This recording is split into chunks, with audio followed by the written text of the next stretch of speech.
I'm live. I'm live by the skin of my teeth. I'm live. I'm still trying to file off a little bit of a, what do you call it? Like a little jaggedy bit of nail. I was just literally putting my ass on my pillow and trying to press go live all at the same time. It was all very, yeah.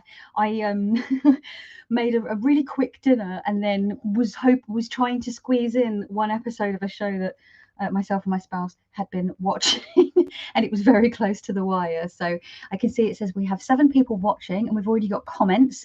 We have Nancy, Paper Moon Tarot, happy channel anniversary, Kelly. I have my 3rd anniversary on the 1st. Oh, wow, 3rd already. Congratulations, Nancy. That's gone quick. So at least in one sense, you are older than me.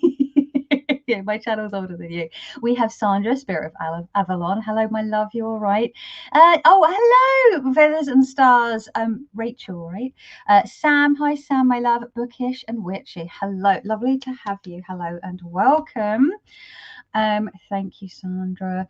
And Keith, hey, baby, all right. Keith says peak flow. And Patrice, hello, Patrice, you're all right. Tarot Geek, hello. Oh my goodness, thank you. All these lovely messages. Yeah, so I did post on Monday, which was obviously the 1st of January, saying, you know, my channel it's going to be my channel's 8th anniversary. Sylvie, hello, Tarot Magpie. But I think people thought, because I hadn't made it very clear with the little thumbnail that I had made announcing this very live that we're doing right now, I hadn't actually made it clear that the 7th of January, so today, is the actual channel anniversary. I'm already sweating my tits off. Do you know what? I've been cold all day. I've got my spouse making me a hot water bottle quickly downstairs because I'm like, I'm cold. My hands are cold. But I'm so stressed of trying to make it here on time. But now I'm like all hot and bothered. Oh my goodness. Creative Intentions, Holly Johnson. Hello. Karina. Hello. Ingrid. Hello. Pamela. Hello, my love. 8 in an 8 year. Oh yeah, that's true. We're going to be talking about that. You've reminded me. I need to pull up. This is going to be very loosey goosey, but I just thought I would, you know, have some ideas jotted down because I didn't want to come in without any ideas of what to talk about, because I do that sometimes and it works. But when it's something that I've like signposted for a whole week, here's the spouse. Apology.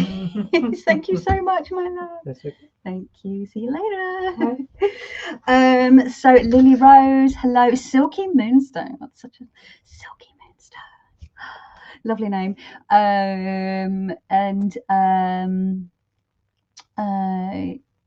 Alana, hi Kelly, hi all, hello. Sam says, I'm dying to know what books you got for Christmas. They are sitting right next to me. It is a small haul. It's small but mighty. I had a very small, very quiet, and very sort of just small presents-wise, small celebration-wise. It was all just a very wee, modest Christmas this year. So anyway, so I do have some ideas jotted down. I'm gonna have to take this sweater off. I'm sitting here with a hot water bottle on my tummy now, and I'm like, oh dear. So, oh,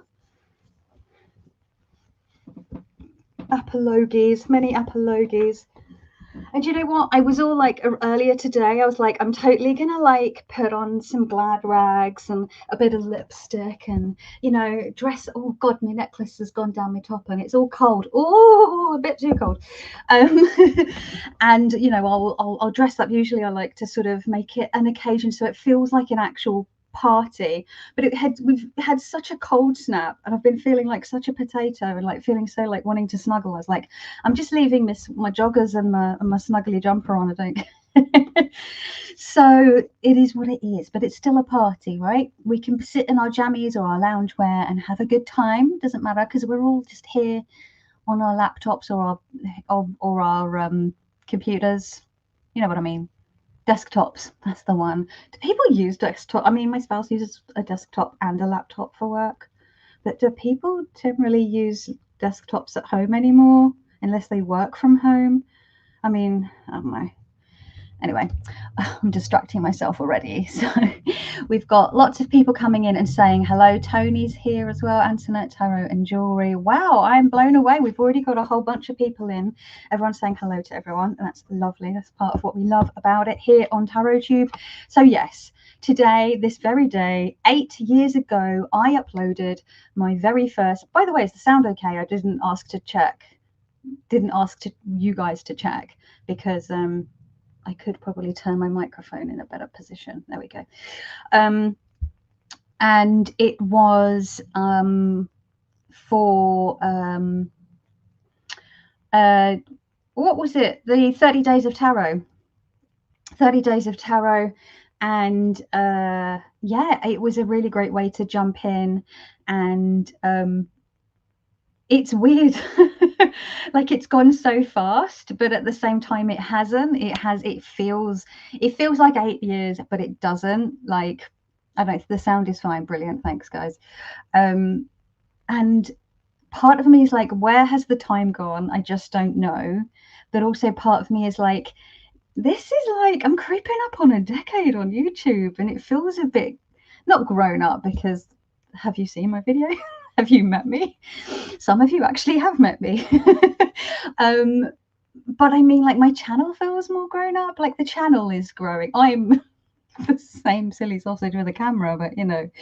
So Kelly, Jonathan, Sandra, Kim, Sam, Lily, Patrice, Silky, Ingrid, and all in chat. What was that, Tony? Are you just saying hello to everyone? So, right, I'm just going to go through whatever list. If people have things that they want to ask me about tarot, my winter holidays, life advice, I don't know, or something you might be interested to know about me. That feels very narcissistic, but you know, I've never really done an ask me anything, because I'm like, no one is actually going to ask me anything. Actually, tell a lie, I did one years ago, maybe about a year or two into my channel, and it was okay, but I don't think my channel was like, I didn't have as many followers as I do now, and I did get, it was a weird one. So I have met you and I loved it. Oh, thank you, Sandra. It's likewise, my dear. So what was I saying? I've distracted. Squirrel brain strikes again. Oh, the neurospicy struggle is real. Do you know what? I'm gonna just get a post-it note and a pencil, because I have problems with staying on track. So what was I saying? Oh, about asking me anything. Yes, but otherwise I reminded myself already.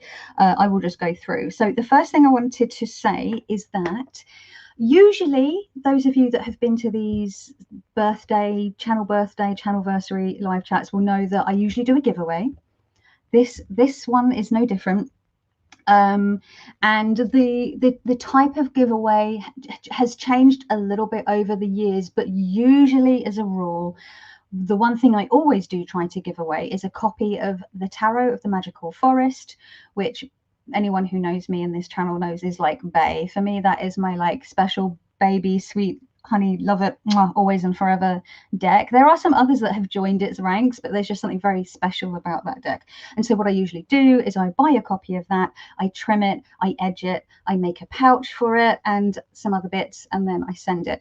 I haven't really been able to afford to do that this year. I haven't had the time or honestly the money to be able to be buying decks and stuff like that to send, but I have made this week. I've had a really slow start to the year, and part of that was just taking this week to take my time in making some things for this giveaway, and just sort of just generally just taking it easy, reading, that kind of thing, watching a little bit of Tarot Tube.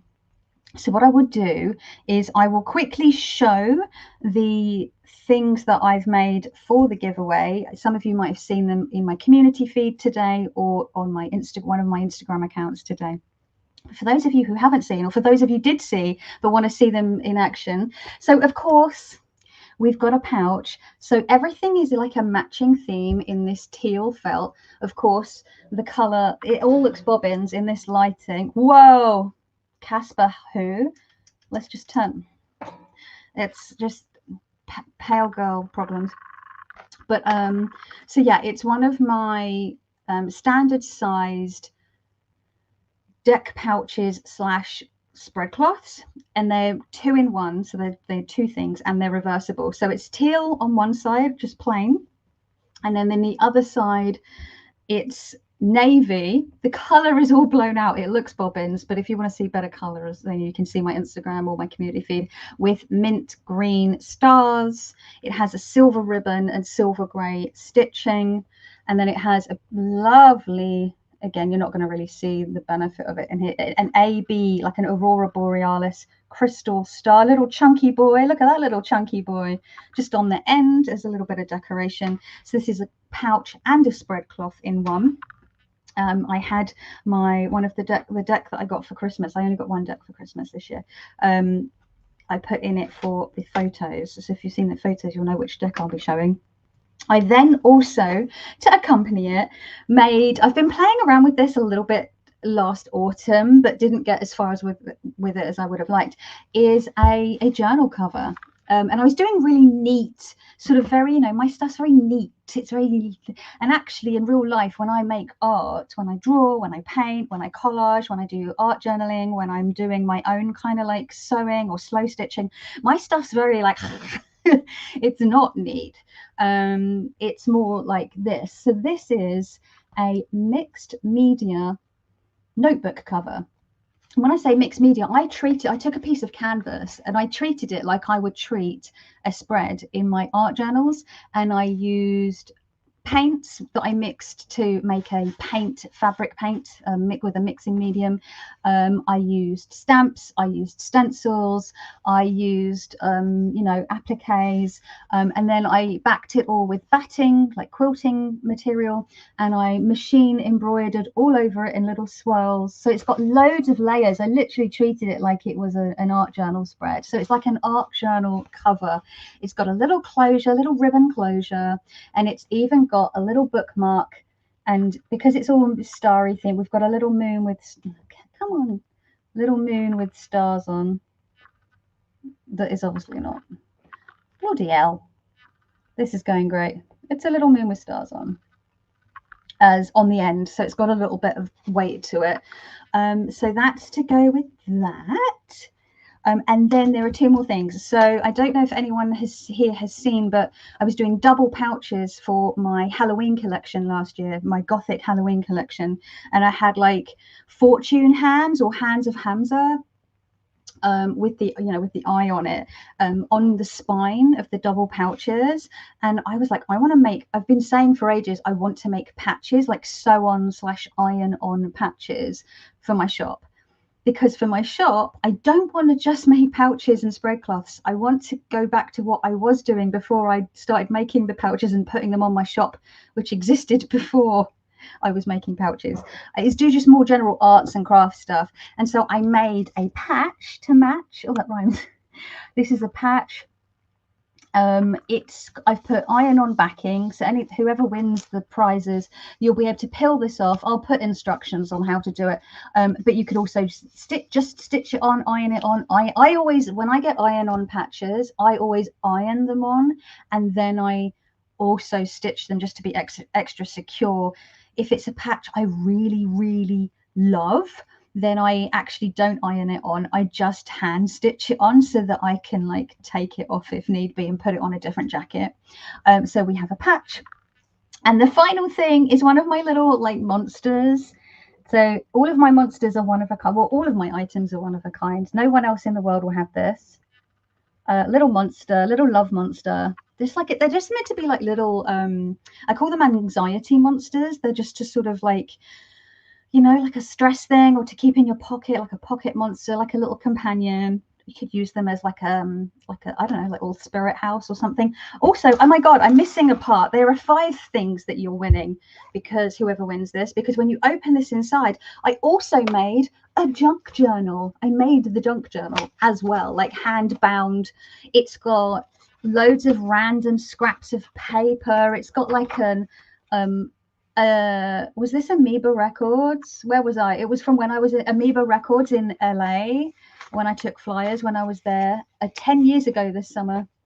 No, this April, because it'll be when I got married in Las Vegas.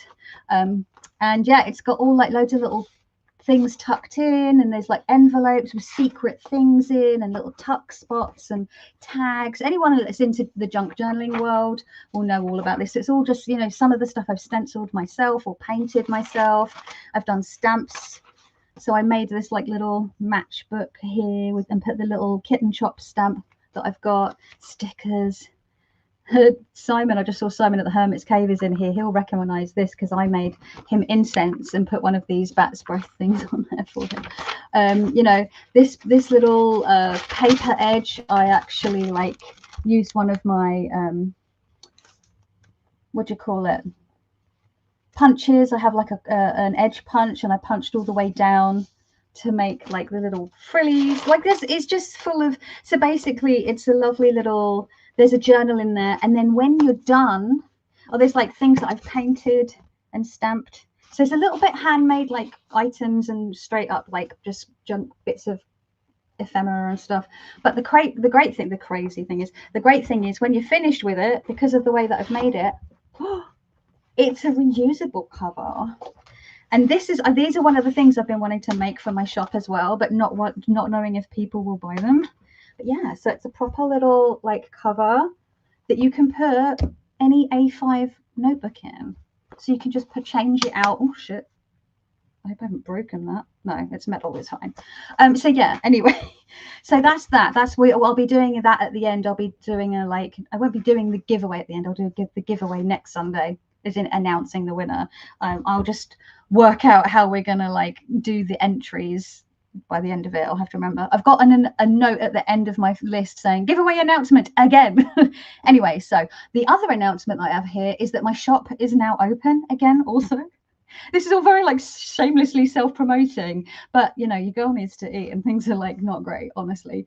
But I was meant to, I had it on my Google Calendar to open on Wednesday the 3rd, but because I've been having a chill week, I didn't look at my Google Calendar, and all week I was like, have I forgotten something? Yes, I had forgotten to reopen my shop, which I did this evening when I looked at my Google Calendar and was like, oh fuck yeah. So I've reopened. I've got a bunch of like really like mad bright stuff in there at the moment, but I'm going to be having a bunch of stuff restocked at some point soon. But there's about 9 or 10 items on there at the moment, so no pressure. If anyone is interested in like the things I make, you can grab stuff over there. There's these wrap cloth things and my standard pouches and double pouches and large ones and small ones. Knock yourselves out, not literally, like don't actually hurt yourself, obviously. Oh my god, I know this is really silly, but this just really tickled my brain. I was on my desk, I have my Chicoli tarot in its pouch, and it's that teal color with a pink ribbon. But also sitting in front of me on my desk is my post-it pad, which is bright neon pink with a blue pencil. So they were both like in front of me like this. And can you see why it's tickling my brain? Because they're literally the reverse of each other. Anyway, I'm going to have a quick look through the chat, because it looks like we've got another like bunch of people coming in, and I'm sure I've missed people saying hello, which feels very rude of me. I don't want to miss anyone. So let's see. So I saw Lily. That was it. The sound is fine. We've got people. So okay. Oh, Feathers. I'm not going to call people by their real names if I know their real names going forward, just because not everyone knows everyone's real names, but you will be able to see people's like handles. Feathers and Stars Tarot, I would like to ask a question. You all often talk about love of Scotland, Kelly. I was wondering if you've ever visited North Berwick. It's by the sea and close to Edinburgh. I haven't, no. But I would not be adverse to it, honestly. Averse to it. I absolutely love Scotland. It's one of my favourite places in the world. It's one of the places that I feel very at home and content. Always have done, always probably will do. I wouldn't be surprised if one day I end up there permanently. I don't know. Stephanie says, it's been a long time since on with you all. Glad to be back. Missed you. Oh, Stephanie, lovely to see you too, my love. Jonathan says, I need to order one of these new pouch bread combos. Thank you. Are people saying that the charm stars tarot magpie? I love the little AB charm stars. They're very cute. Linda Estevez, hello babe, how you doing? It's so lovely to see, like, have people here that I haven't had a chat to for a while. It's really nice. Oh, I'm glad I've done this. This is cool. we adding any of these journal covers to your shop eventually? That is the plan, Feathers and Stars. That is the plan. The problem is, right, because I was trying to make like very neat, tidy ones that have like, you know, maybe like this kind of things, you know, on the, like have it be plain with like a, you know, like a larger version, stuff like this. But it has to be sewn, you know me, everything needs to be sewn really, really neatly. But then if I'm doing everything by hand, it's very labor intensive. And then obviously that puts the price up. And it's really tricky to price stuff, especially when lots of other makers, like small time makers that are doing it as a side hustle, where they don't actually have to earn a living from it, really can really undercharge. And then it sort of devalues the actual work that goes into stuff like this. Now, the thing with this is all hand painted. It's all hand painted in layers, printed, hand stamped, hand stenciled, and then I've obviously machine embroidered over the top of it and machined it together. But there's a lot of work that's gone into making this, just this fabric itself. So it's like, I really struggle with the pricing. So I have to think about that. And is it going to be worth my time making those if I could only make, you know, if I could only make 2 in a day and I charge what, 30 or 40 pounds, it's, you know what I mean? Like it depends how many I can.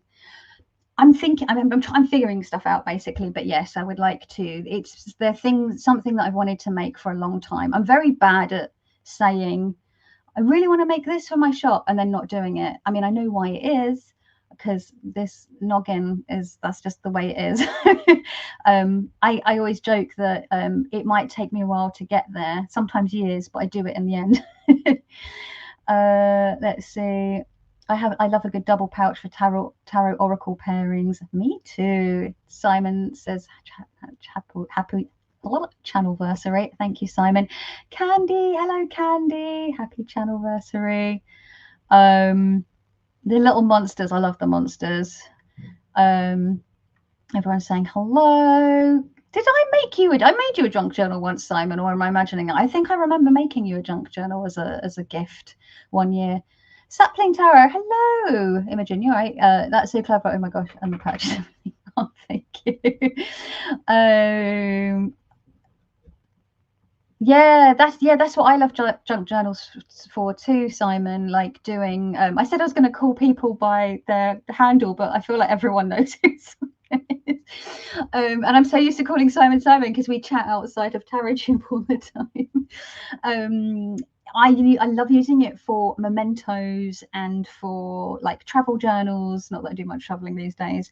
Like just in, yeah, keepsakes. But I also use them as art journals, which I find really fun as well. Oh, people are saying such lovely things. Hi, Laura, Aquamarine 18. Early Ritual. Hello all, congrats on the channelversary. Thank you so much. Kat Evans, hello Kat. Lark, hello, Lark Eldar. Is it Lark Eldarian Eclectic Tarot? Heather, right? Elspeth, hello. Oh, you're in Perthshire. Oh my goodness. I was up in Perthshire. I was in Perth and Kinross. My friends live in Blairgowrie. They have a guest house, so that's where I went in October for a wee holiday. And it was lovely to get away for the first time in 4 years. Really needed that. Although we did get caught in the red zone of Storm Babette, so we were on a literal like storm warning for 48 hours, and we're stuck indoors on our first holiday in 4 years. Can't make it up. I've lived here for 10 years now, and I think you would love it. Seaside, woods, countryside, and cute little town. This is the thing, like in theory, I love it and I love going to visit, but I'm a born and raised Londoner and like proper hustle and bustle Londoner. None of this like on the suburbs of London, greater London, outer London nonsense. Like I grew up right next, like a 5-10 minute walk into Camden Town, London, like that kind of vibe. So, and Camden is like bustling because it's like a really touristy place. It's always full of people, and I'm just so used to being in busy places. I'm so used to, like, you know, all of the stuff. Where I live now in East London is really hustling and bustling. I live on a main road. It's always noisy. There's always stuff going on. And I'm used to just having everything convenient, right, like easy walking distance. And, you know, I don't know. We'll see who knows. Never say never. Kathy, hello. Thank you, my love. Kristen, hello. I am blown away by how many people are here. This is so lovely. Thank you so much. Hello, Nomi. Oh, was Nomi? She's what she's always fanning about in the background.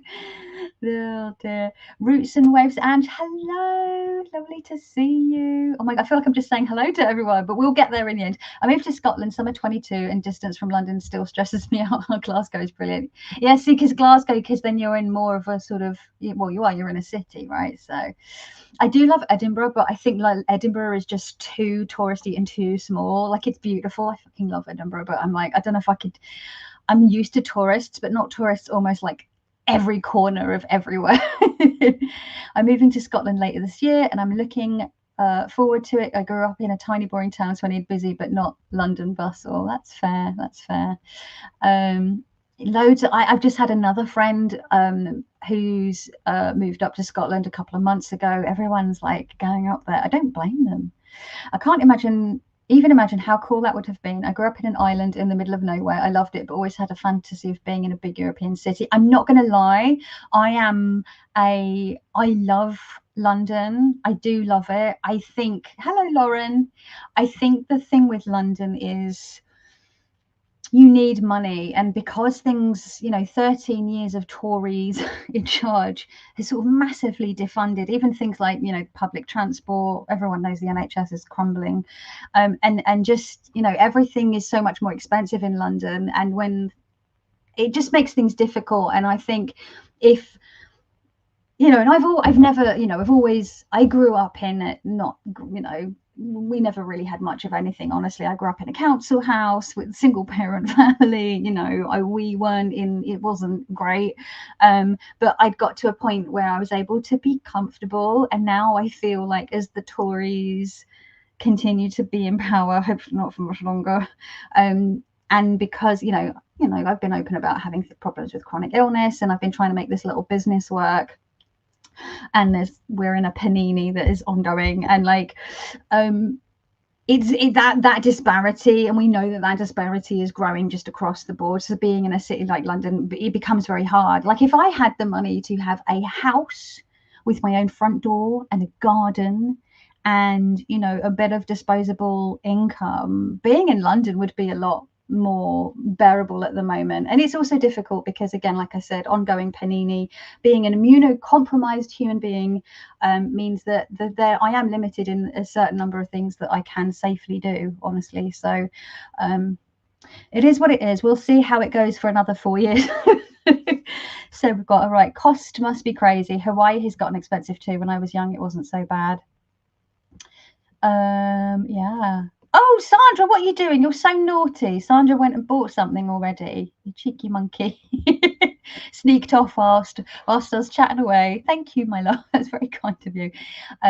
Feathers and Stars says, yes, I lived in London between 2007 and 2013 to study for my MA with my small daughter. And you're totally right about London and money. Hard to enjoy the delights with only a few pennies. Yeah, it's tricky. So, right, okay. Who wants to see some Christmas goodies? Bloody Tories. Don't even get me started. I'm going to try not to go on any like political rants during this live, because I feel like I can't make a video without at least one, and I'm going to try just for a celebratory live chat, just for once in my life, to just not get angry about stuff. So we're ready for the Christmas bits. So first of all, I'm going to do books, and then I'll do deck. So the first one that I'm showing you is from my spouse. This made me cry. So for every Christmas Eve since, I don't know, a really, really long time, I went to see the film at the cinema. And obviously that film isn't the only adaptation, and I had grown up watching various adaptations. I'm being very vague. What I mean to say is A Christmas Carol by Charles Dickens. I grew up watching Scrooged, the one with Bill Murray, being very Bill Murray, I imagine, as he actually is in real life, to be honest, because I've heard some things, right? I grew up watching, there was a black and white Scrooged or Christmas Carol, and I can't remember who played Scrooge, but it was a black and white one. Someone here might know, one of the UK peeps. But yeah, various adaptations. But the ultimate adaptation for me, for so many reasons, is A Muppet Christmas Carol. And it's really funny because it is actually a very faithful adaptation. The costuming in that, from like someone who comes from a fashion background and then has studied the history of fashion as well, the historical touches to the costuming in that film are chef's kiss. It's just, they've really gone above and beyond. And it's got Muppets. It's got Michael Caine playing Ebenezer Scrooge, as serious as anything. It's brilliant. What did he say? I'd play. He was going to play the role as serious as a funeral, because, you know, he's just up against all the Muppets being Muppets. And we'd watch it every Christmas Eve. And even before I was with my spouse, I'd watch it, if not at Christmas Eve, at least in the lead up to Christmas. But in the last decade or so, it's become Christmas Eve, because when you sing, there's only one more sleep till Christmas. It's true, right? And I just love that. When I'm singing that song, I just get so excited. Anyway, and for the last 5 or so years, I keep saying, I can't remember when it came out, but there was a reissue. Hang on, I can just check. There was a reissue of A Christmas Carol. It was a reproduction of the original with the red hardcover jacket, the gold foil printing, the green, like in the book, what do you call it? The end papers, the gilding on the sides, and with the handwritten note from Dickens inside. And it was... I can't remember when it was. Oh, it says it was 1922, but it's very close to the original that Dickens had printed, the very first. What was it? 200 copies, 500 copies? I can't remember. It was a very small print run, and it sold out straight away. And it's a reproduction of that. And I keep saying every year, I'm going to get one. Every December, I'll get a copy. I'll get a copy. And I keep forgetting, or I just leave it too late, and then I'm like, I don't have a copy. So this year, my beloved got me a copy, and I opened it and I cried. It's got all of the original illustrations. Oh, it's beautiful. It's got it's small but perfectly formed. So it just made me very, very excited. A Christmas Carol in prose, being a ghost story of Christmas. And I believe it is actually Charles Dickens who made it more of a tradition amongst Victorians to tell ghost stories around Christmas time. I think it was kind of a thing, but he reinvigorated people celebrating Christmas. This is the reason this book was written, because he wanted to make Christmas become a thing again, because it hadn't been so much. So this was that wasn't the only present that they got me. This is just one of them. But you don't want to, I got polyhedral dice for D&D and like other stuff. So I'm not going to show all those things. The other thing, they did get me another book, and it's a very important grimoire. Okay, it's Willow Rosenberg from Buffy the Vampire Slayer's grimoire. Oh my god, do we have any Buffy fans in the house? I'm going to need to take, because every time I open it, this thing keeps coming off. So I'm just going to take it off for good now. But oh my goodness, this book is so much fun. If you're a fan of the show, it's got so much fun stuff. Like, it's got like little things that are like stuck in, like little receipts for things, menus. This is a bronze menu here: appetizers, that blooming onion thing, entrees, dessert, cake, blood orange, blah blah blah. There's a tarot spell in here, and it's got tarot cards that technically you could probably pull out, but I will leave them stuck to the page. Where's that tarot one?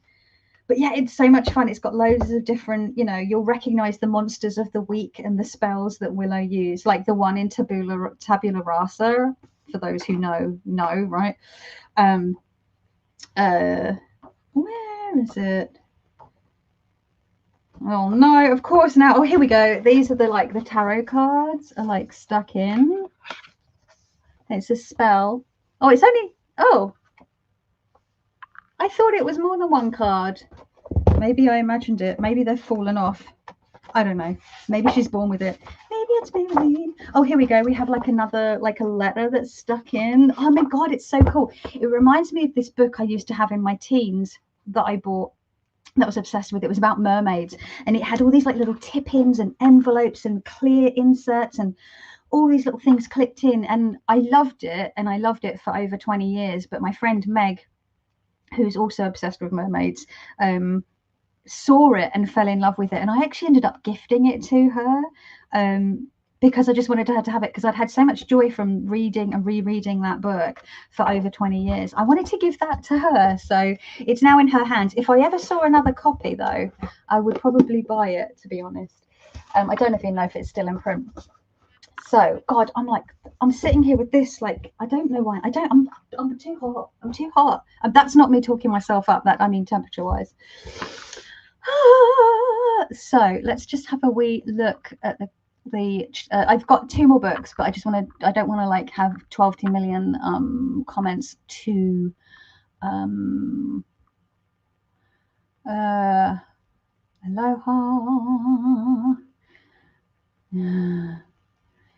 I love Scrooge. Yeah, Scrooge is a classic at this point as well. Alistair Sims. It might have been Alistair Sims. Though I'm sure was there like an Albert Finney one. Oh, look, there we go. And then Simon said that Albert Finney in the 70s. I do remember, but I do remember a black and white one. I don't know if there was an Albert Finney one, black and white. Meow, meow, meow, meow.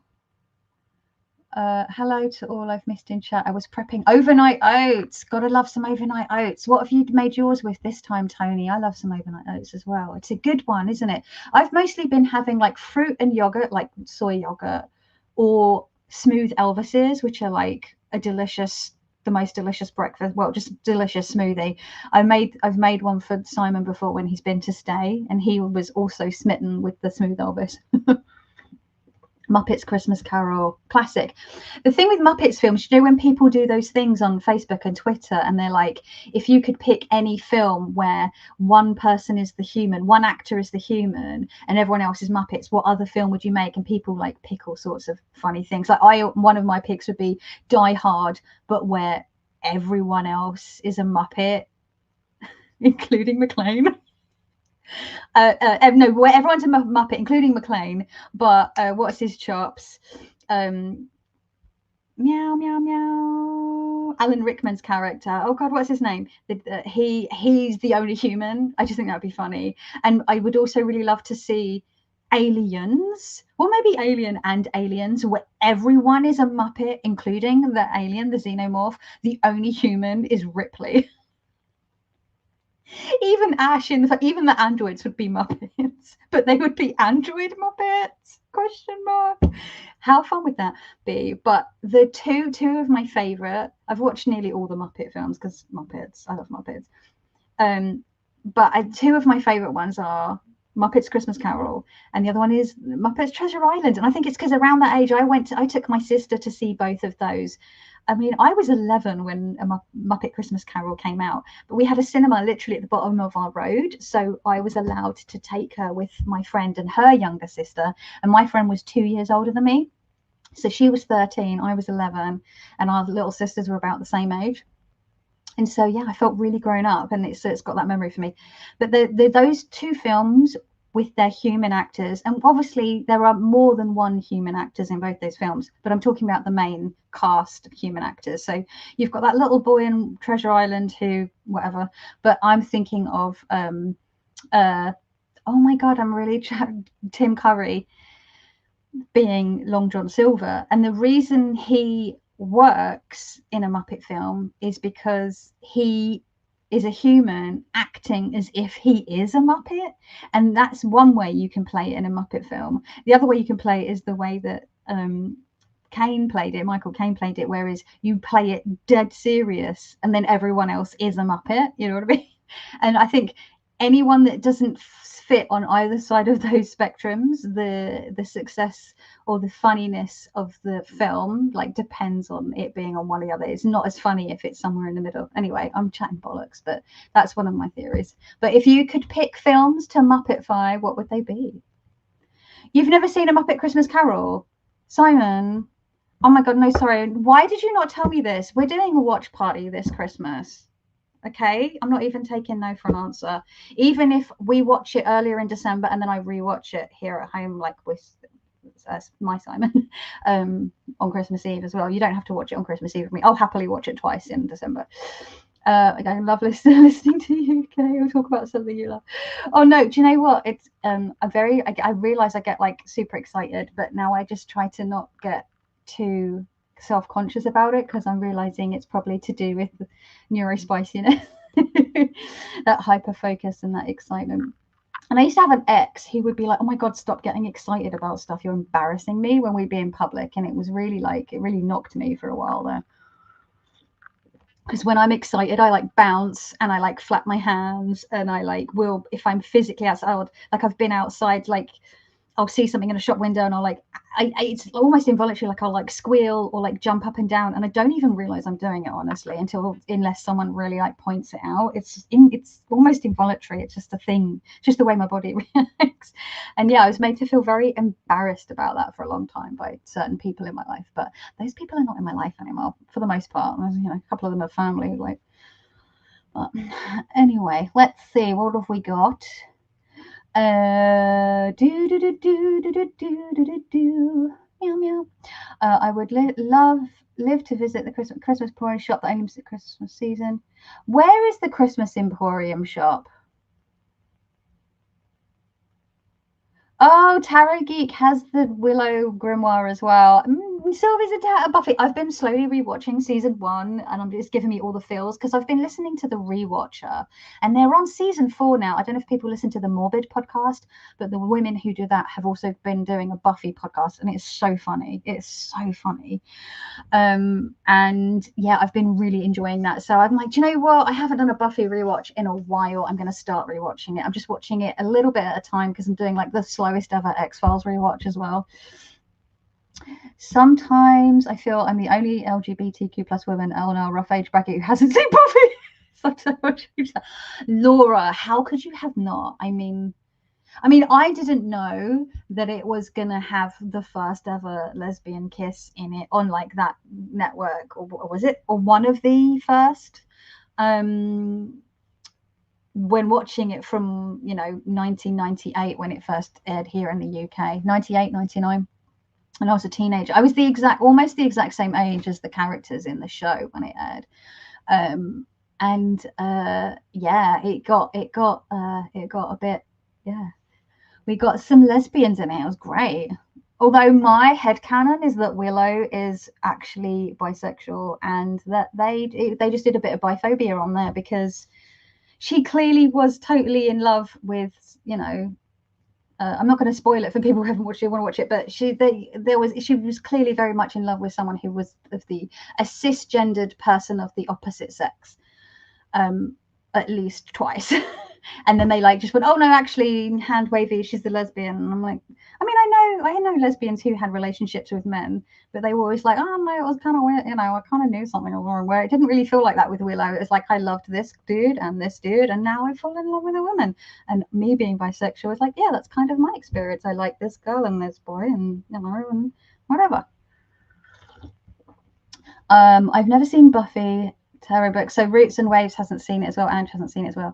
Did you ever have those dragonology books like that? Do you know what? No, but I recently discovered them. I'd never seen them before, Sapling Tarot, until like 2 months ago or a month ago, and I was looking at like fun books, because there's like a pirate one or something. I don't know, because I was looking at pirate stuff for a friend who's obsessed with pirates as a gift, and I stumbled upon these books, and I was like, oh my god, these are so cool. The first thing that came to mind was that mermaid book, and I was like, oh, maybe one day I'll have to get a couple of these amongst the 12 million books that I also want.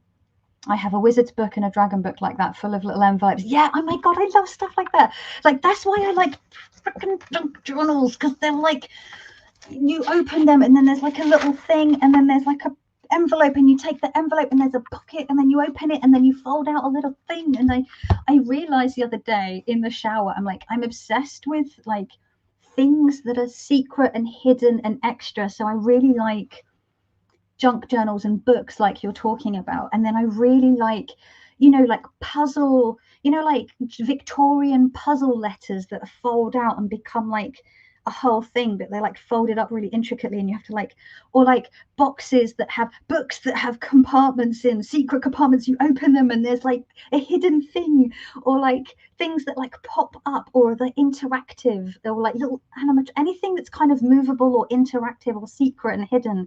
I'm getting too excited. It just makes me super excited, and I just realized that about myself a couple of days ago. I was like, oh my god, I realized that's like a thing for me. It's a thing. Like movable, interactive, extra hidden-y. Anyway, I'm belaboring the point but yeah. By Larkildarian, I feel like I'm saying that incorrectly. I apologize profusely if I've absolutely butchered your, but yes, Heather, lovely. Thank you so much for coming and stopping by. Mr. Magoo's Christmas Carol has the best music. I don't think I've ever heard of Mr. Magoo's Christmas Carol. Smooth Elvis, Paradise in a Glass. See, Simon knows. Anyone else ever had a Smooth Elvis? As far as I know, it was created for the Viva Las Vegas Rockabilly Weekender, which I've been to 2 times. And both times, every single morning, I would go to the coffee shop in the hotel and get the Smooth Elvis. And they only made it for the duration of the festival, and then that's it. Then you couldn't get it. Like, so we would usually stay. The festival would end on the Sunday night, and we would leave on the Monday morning, Monday afternoon. And by the Monday afternoon, you couldn't buy the Smooth Elvis. It was literally for 4 days, and that's it. So good. How is your thumb wrist these days? Do you know what? Funny you should ask that, Stephanie, because for a while my thumb's been fine. So the trigger thumb cleared up, but I've been having. I'm still waiting to see a specialist nearly a year on because the NHS is booked. But I've been diagnosed with palmar fibrosis. Palmar fibrosis, or is it something else? I think it's called palmar fibrosis, or palmar something fibrosis. I think I've written it down somewhere. And it's like the hardening of the tissues. But the weirdest thing is that I have hardening of the tissues in between my thumb and index finger. I can feel it. It's like a little nubbin. And they said it's really unusual to get the thickening in here as well, which still causes me some pain. The problem is it's progressive, which means that it gets worse. So there's a little bit of hardening here, but it's mostly in here. But what will happen is, as this hardens, it'll start to pull my hand into a claw. And being an artist and maker, and this is my dominant hand, it's upsetting. I literally told my mum about it because a couple of months ago, and I was like, oh yeah, like they've said that it's progressive and it'll get worse. And she's like, oh yeah, okay. Sometimes I wonder how I'm related to the people that I'm related to. Like, oh, okay. Next question, like move on, next topic. Okay. Guess that's, I literally cried for a day when I got the diagnosis, but they said it's happening very slowly. They said the specialist that I saw for the diagnosis said they don't usually see it in women. They don't usually see it in people as young as me, and they don't usually see it in this particular area. So on all counts, yet again,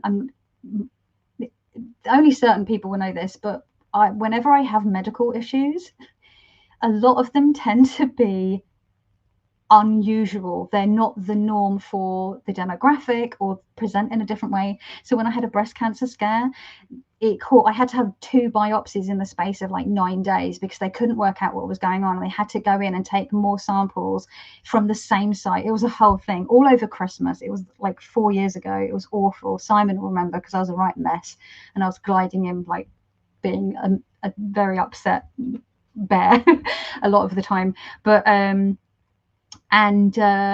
the reason they couldn't work out what was going on is because it's a hamartoma, not a hematoma, not a regular cyst or anything like that. It's a hamartoma, which means that it has cells like normal cells, but not. And it's not quite the same as there's another one where it's similar to one that has the cells of like teeth and nails and stuff and hair, but not quite. It's a whole thing, but they're really rare. So it was why they really struggled to work out what was going on. And it's still there, and it's still a little bit sore, and it has just as much risk as developing into anything cancerous in the future as any other tissue in that area. But yeah, but they're just two examples of how my body manifests health issues in a way that is non-typical. And every time it happens, I'm like, I know I like to pretend I want to be special and unique, but when it comes to health stuff, I really don't want to. In fact, I don't even want the health stuff. But if I'm going to have it, could it just be like really bog standard, boring? We know how to treat this. This is totally like typical. Why? I mean, I'm laughing, but if I don't laugh, I'd cry. Like, it's just bizarre. I don't know why. I don't know. My mum's always like, oh, because you just like to be different. I was like, well, I'm not doing it on purpose. Carabiner nibs, almond butter, poppy seeds, linseeds, plant yogurt, and almond milk, plus oats for tomorrow, dried figs. Oh my God, that sounds so good, Tony. Oh my God, that sounds so good. Almond butter as well. Oh, yeah, my mouth's watering. Muppet aliens, says Candy. Right? Don't you think that'd be funny having a Muppet xenomorph, and then the xenomorph opens its mouth, and then the little like other Muppet comes out? I can't. That would just be so. It'd be too cute. Like, I think I'm not alone in this. I know I've seen other people say the same. But you know, in the first Alien, when the chest burster comes out, like it literally goes like this out of poor John Hurt's chest. Sorry, spoilers, but the film is over 40 years old. And then it's so cute, right? It like literally looks around. It like goes meh, meh, and then it goes meh, and then like jumps out and like scurries, and it's actually really cute. I mean, I'd be horrified if that happened in front of me. And obviously, the story goes that they didn't tell the actors that that was going to happen, so they'd get their actual reactions. And rather than just trusting them to fucking act, like pulling that shit, I actually think is not cool. But that's what they did back then. But like just looking at it just on screen, it's like, that guy's kind of cute. Let's see, what have we got? Oh, so Nancy's not seen a Muppets Christmas. Oh man, what you're missing out. I mean, I'm aware that it caught me at a certain time in my life, but it's like my spouse has like super got into it as well. We watch it every year. Without excitement, what would even be the point? Right, exactly. That X was just such a like drag. Oh my God. Yeah, this is part of the reason he's an X. Just one of the reasons, many reasons he's an X. I watched Muppet Christmas Carol for the first time this year and loved it. My favourites are Scrooge and Albert Finney. Scrooged, oh, you mean Scrooge, and the old black and white ones. Yeah, classics. I mean, I think I've seen nearly every single Christmas Carol adaptation ever made, because I just love this. I just love it. I even like, there's one with Ross Kemp from EastEnders, which is like a modern adaptation where he's like a loan shark or something, and it's set on a London council estate. I really like that one as well. I just really like it. The podcast, yeah, so it's called The Rewatcher, and it's so good. And what they do is they have every single episode, they have little things that they do. So they have that Slade, which is their favorite outfit of the week. They have Most Valuable Slayer, which means the character that was the most valuable, and it isn't always Buffy. They have Aged Like a Vampire, which is someone or something or a moment that aged really, really well. They have Aged Like a Human, so any like thing that seems sexist, misogynistic, homophobe, anything that's a bit like not great, hasn't aged well. They say, what were their aged like a human moments? They have brutal Buffy banter, so they'll have like, what was her best, she always would do like a bit of bantering, bit of one-liners. Then there's lots of like stuff about, they call Giles Tweed Magic because he is Tweed Magic. Everyone, I just love Tony Head. And yeah, it's so much fun. They have and then basically the premise is that it's sisters watching it, and one is 10 years older than the other. So one of them watched it as it aired. She's a couple of years, Elena, she's maybe 3 or 4 years younger than I am. And then Ash, her sister, not sister but is sister, didn't really watch it because she was too young to watch it as a kid. So it's great because you've got one person who's seen it and has rewatched it so many times they practically know it off by heart. You've got one person who's never really seen it at all, and so it's a really great. So Ash behaves as like the watcher of the podcast, and Elena acts as the watcher, and Ash is sort of like the mentor or the slayer of the podcast. It's a really fun premise, and they're just hilarious. It's so good, and there's loads of like in jokes. I've been listening to it almost since it first started. I think I jumped in about 4 or 5 episodes in. It's so funny. A Muppet Die Hard. I mean, it's got to happen. I'd love to see a Muppet. Yes, thank you, Nicole. Hello, Nicole Cookwood. I will second the Willow as by headcount. And I know I'm not alone. Like, I've seen other people do think pieces on it. Like, it's 100%. It's just like having lesbian relationship on network TV at that time was such a big deal that I don't think they could comprehend that, oh, the actually bisexuals exist. You know what I mean? Yeah, secret compartments, almost like with rooms as well, you know, like I'm sure every single person in this chat would be so stoked to have a library, first of all, or just a bookshelf that opens to, it doesn't even have to be like a whole room. It could just be a cupboard.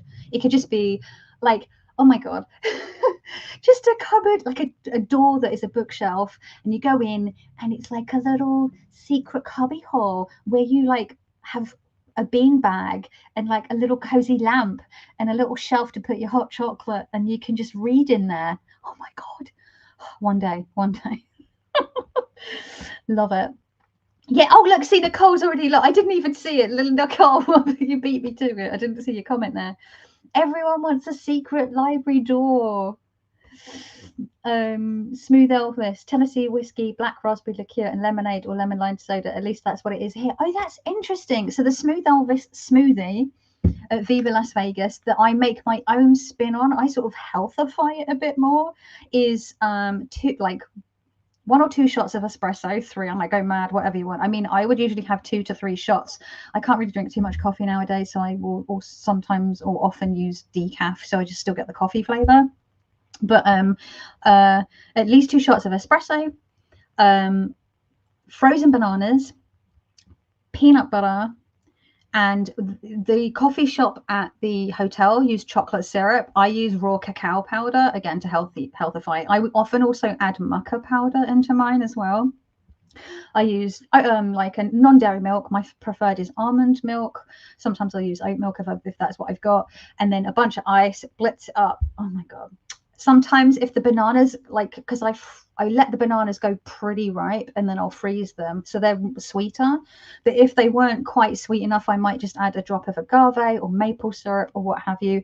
If I need to bulk it out and I really want to, like, if I'm not going to have chance to have 11s, I will chuck in some oats and chia seeds as well, so it like bulks up the sort of filling, like making it more filling, and so I can go through until lunchtime, and like more nutrients, like with the chia seeds and stuff. Oh my God, it's so good. I'm making myself hungry. I had dinner before I came onto this live. How have I been talking for nearly an hour? What the fuck? I haven't even, like, my list is like, I haven't even finished showing the books. I'm so sorry. Oh my God. My dad had a hand problem too. His hand ended up like a claw. Yeah, see, that's what will happen. But they said that when it starts to get that bad, they can surgically release it, where they cut the skin and releases the tissues and release it.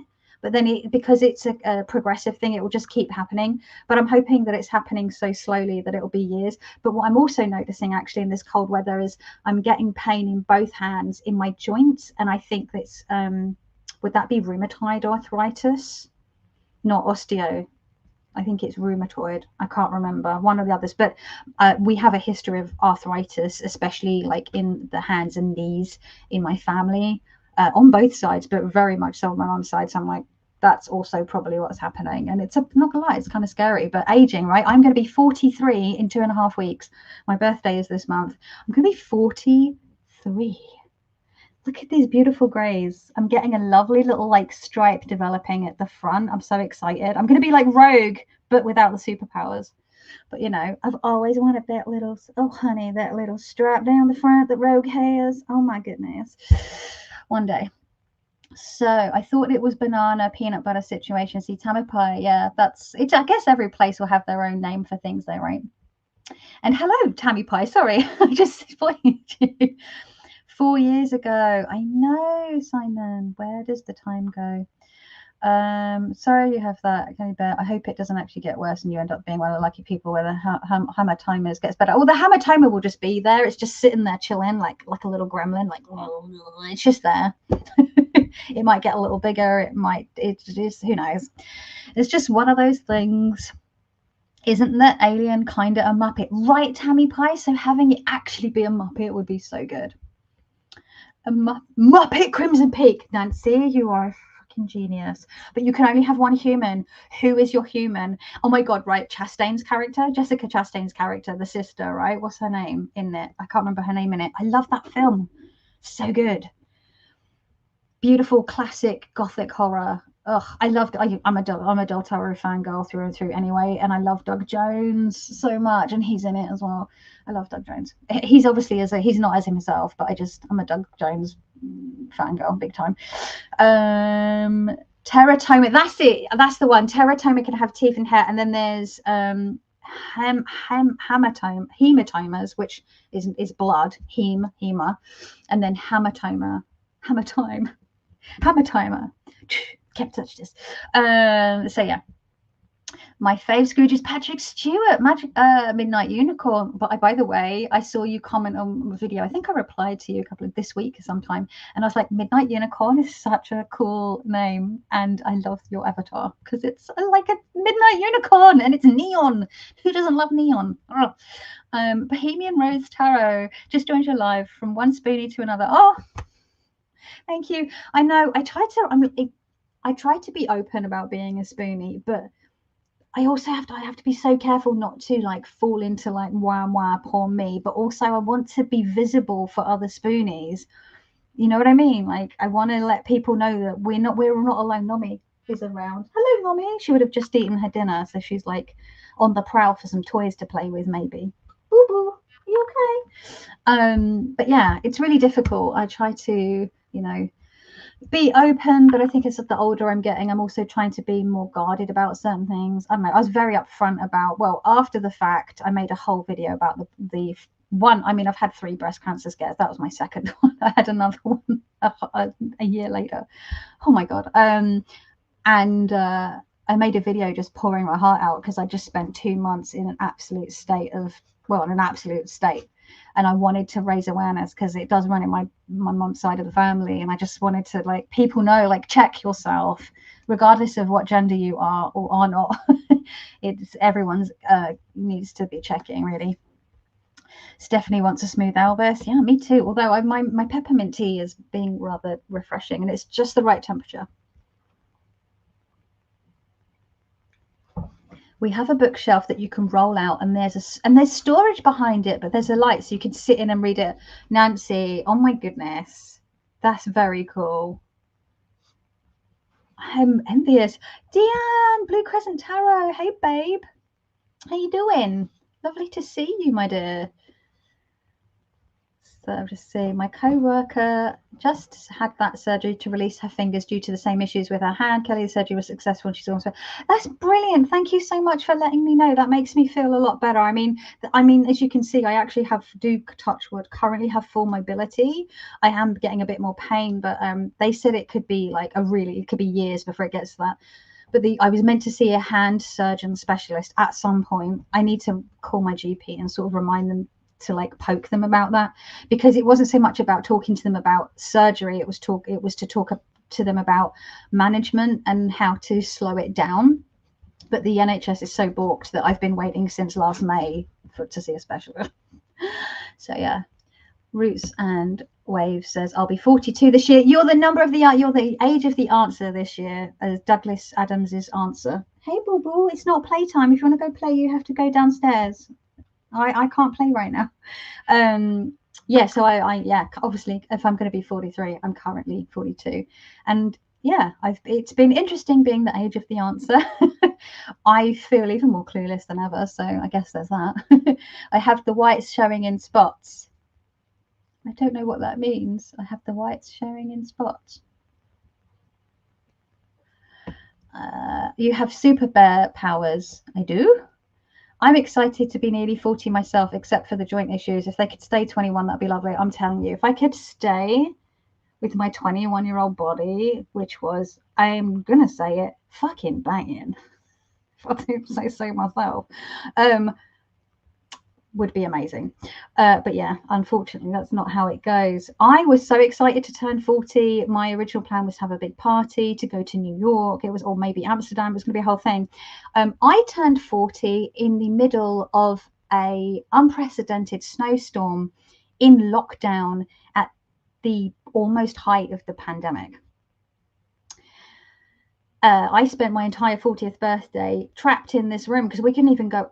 You could not step outside your door without it being a wall of white. It was bananas.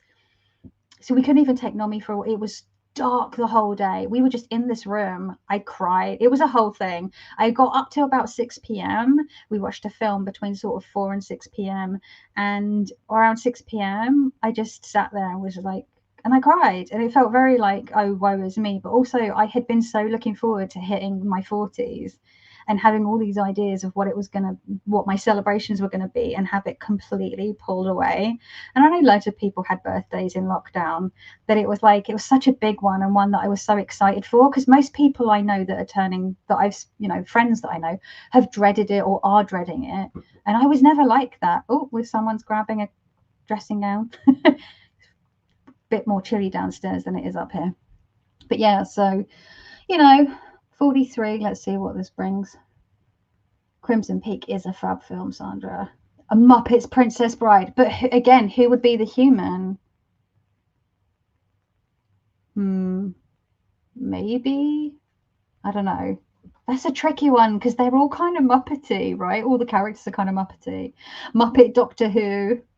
But I feel like Doctor Who, it would have to be that the Doctor is a Muppet and everyone else are humans. Like that episode of Angel. Humans would either be the inconceivable guy, inconceivable, or Andre the Giant kind of side. Or Humperdinck, right? Being the human. I just turned 42 on Friday. Oh my goodness, I didn't know. Congratulations. I meant to say happy birthday, but congratulations birthday. Happy birthday for Friday. I hope that you had a lovely day. Have you done anything this weekend? Did you have cake? If so, what cake did you have?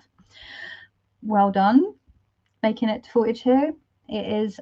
This is the thing. I'm very sort of like, it's difficult aging in the sense that your body like lets you down in so many ways. And when you live in like a chronically ill body, you like, even from a young age, you're like, what the fuck is this shit? So the older you get, you're like, oh God, like, I feel like I hit like, being at 30 is where some people are at 50 sometimes, or 45. So I feel like I got a head start. So I'm always like, oh God, what fresh hell is this? But like mentally, like having another birthday, knowing that I have friends that I've lost, contemporaries that I've lost, some of them very, very close to me, whether it's through illness, through accident, through their own hands, unfortunately. Them not being here, some of them, obviously those that maybe chose not to be here anymore, but the ones that were sick or were taken away by accidents, I know that they would want to be here, and I know that aging is a privilege that not everyone has, and we don't know, like as Simon always says, tomorrow is never guaranteed, so Rhoda, hey babe, you all right? Lovely to see you. Deanne's doing well. House after 3 weeks of illnesses. Oh no, I'm sorry. I hope everyone's feeling a lot better. Oh well, we're all finally healthy. That's good. Good. Oh, white hair. Yeah. Oh, because obviously I was talking about the whites. Yeah, I love the white hair. Again, I've always embraced the greys. I'm so excited. You can always see it just there now, right? It's a bit more visible than it was a couple of years ago. It's so cool. We had similar here. Spouse turned 50 in late 2020. Said needs to sell big 50th birthday plans. Concert, etc. Did not happen. The amount. Oh my God, the things that I didn't get to do. There was a Wardruna concert I never got to go to. There was like, oh my God, just so much stuff. Like so upsetting. I'm 64 this year in Sniper's Alley. Hopefully, I'll avoid some of the bullet. My 25th birthday, there was a blizzard that shut Massachusetts down for 2 weeks. That's intense. Oh my goodness. Congratulations is definitely the right response to a birthday. It's an achievement, right? That's what I felt. Hey, Gerald, you're right. Gerald, Tarry Stash. I do love the grey hairs that are developing. Embrace it. Like, Simon says mentally I'm 17. Do you know what? I remember my mum saying to me when I turned about, I can't remember if it was like somewhere between, I was 18, somewhere between that or 21, one of my birthdays. And she said, I look in the mirror and I see someone older, but like in my head, I'm 18. Like I feel like I'm 18 inside. And I was like, huh. And you know what? That was true for me for a really long time. But once I hit like my mid to late 30s, that didn't feel true to me anymore. I don't feel like I'm 18 inside. I do feel older. I think I've learned a lot. I've seen a lot. I've been through a lot. And I've grown a lot. I've changed a lot. I've also not changed a lot in some ways. And yeah, I know what people mean. Like that certain, like, where does the time go? Like you're still that little kid that was so excited for Santa to come down the chimney or whatever. But at the same time, you've got this like face with wrinkles and there's grey hairs and things are going south and bingo wings and like it's all happening. But you just got to embrace it, right? You got to embrace it. I feel more 25 inside as I'm 20. I feel like it's funny, like mentally I feel like I am at this point. I do feel like I'm in my 40s, although part of me does feel like 21 and I'm still kind of winging it, but everyone is. Tarot with Joe. Tarot helps me forgive my 18-year-old self. 6 of Cups. That's beautiful. Tarot with J. Sorry, I read that incorrectly. Tarot with J. That's really lovely. I really like that. So it's been a while. It's been a while for all you Critical Role fans. I was watching a bit of that earlier. Another couple of books that I got for Christmas are from our Simon here, from the Hermit's Cave. And he was like, what would you like for Christmas? And I'm like, please don't get me anything. He's like, but I want to get you something. I'm like, please, I don't know. And he's like, but just send me what do you want? There's no telling this man. So I was like, okay, I gave him a list of 3 paperback books. And I'm like, just pick one because I know what you're like. Did he pick one? Simon, did you pick one? No, Simon did not pick one. Simon picked 2 off that list because he is naughty. He's lovely, but he's naughty, right? So there's one which I'm currently reading. Oh, well, I need to turn the lights down a little bit. Turn the lights down. It's Sister Carol's Book of Spells, Blessings, Folk Magic, and it's by a nun called Carol Jakowski, which makes me think of Mikowski from what's his chops? No, what's his name? Wachowski. No, what's his name in Monsters Inc? I'm watching you, Wachowski. Is it Wachowski? What's his name? Hello, it's Billy Crystal's character. Oh my God, what's his name? Watching you, always watching. Anyway, why am I talking about that? Oh, because oh, my brain. Even I get exasperated with the rabbit warrens. Carol Jakowski. It's not even funny.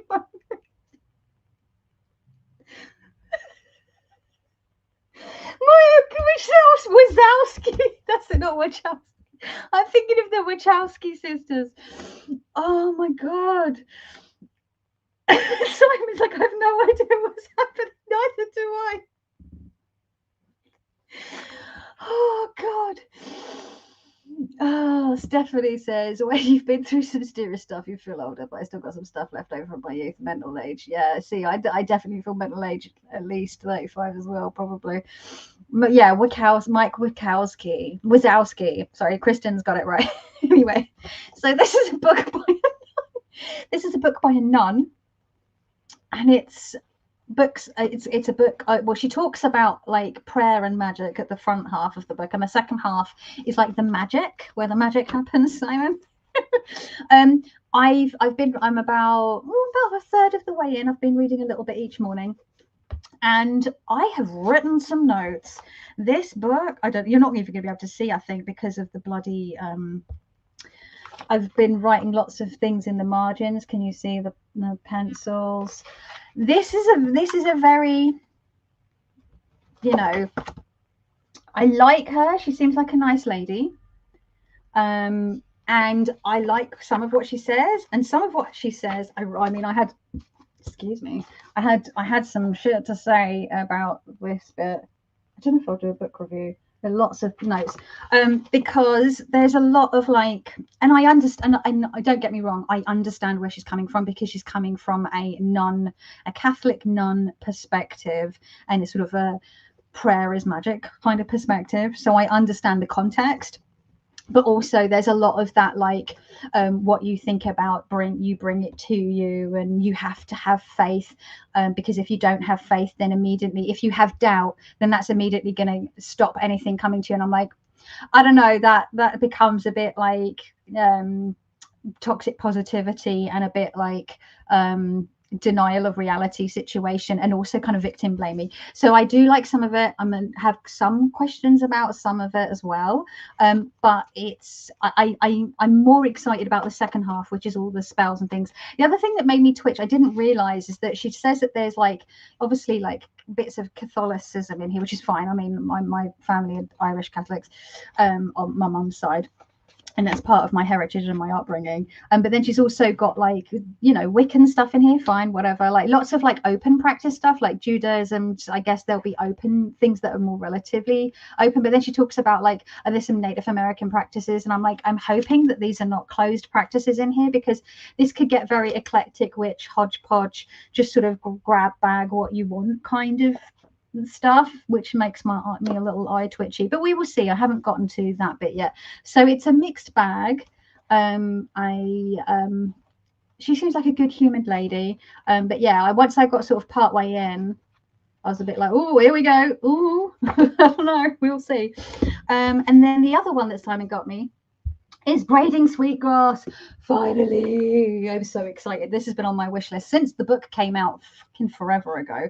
And do you know what? It's one of the books that I put on my like family wish list every year for birthday and Christmas. I have like a wish list that people can take stuff off of, and it's never been picked. So I took it off my wish list manually and gave it on the list to Simon, and he picked it. So maybe all I had to do was just put it on a thing. So I haven't started this one, but I've been excited about this one. And I think Alora Aquamarine 18 mentioned this in one of the more recent videos, and I was like, oh, I'm going to be reading that in the new year. I'm so excited. Anyway, yeah, everyone, I've never heard a bad word about this book ever. Oh, actually, no, maybe it was you, Sylvie Tarot Pie, that mentioned it, and I was like, I hope Santa brings it for me. I can't remember. I mentioned it to someone because this has been making the rounds on. I've seen a lot of people talking about this in Tarot Tube. Oh my god, my tea's gonna go cold. I need to turn the light up again. I'm like, why is it getting so dark? Oh no. Oh, but it's because I turned the light down. And then I got one tarot deck, which I did ask Santa for the year before, but he did not bring it, and I think it was because I was a bit naughty, so I didn't get it that year. But he brought it this year. It's a Fyodor Pavlov Tarot Mass Market Edition, which is beautiful. Oh my goodness. The hardback book, the packaging is lovely. The deck is gorgeous. I've put it back in order. I mean, who has this deck or wants this deck? What I really I like, I've been following him on Instagram for like several years now. Since this came out as an indie deck, I've been following him. I would love to see a more erotic, sensual tarot deck of his like more usual saucy artwork. Oh my god. Could you imagine? Oh, sorry, I should have said probably not safe for work, but hopefully none of you are at work on a Sunday. Boobs will be happening. Naked bodies will be happening. Trans bodies will be happening. I just love that this is, first of all, it's very much a Smithwaite. It doesn't like do anything radical in that sense. It's very obviously in following the Smithwaite tradition, but and then it's got this beautiful nouveau art style, but it's so beautiful in the way that for example, here's a really good example, is the Lovers, where we have the representation of transgender bodies, and I just love that so much. I mean, we need more of this. So it's very queer. We've got, oh my god, people with different skin tones and ethnicities. It's all very beautiful. It's just rendered. The artwork is stunning. We've got a certain amount of like color, like each of the suits has a particular color, so it's easy to see the number of each suit you've got when you're laying out the cards. Oh, come on. Come on. I mean, look at this. It's like a big dog. It's like Black Shuck or something. The Hermit card. She's got like a freaking raven. Oh, this camera is a piece of poo. Oh, there we go. Gorgeous.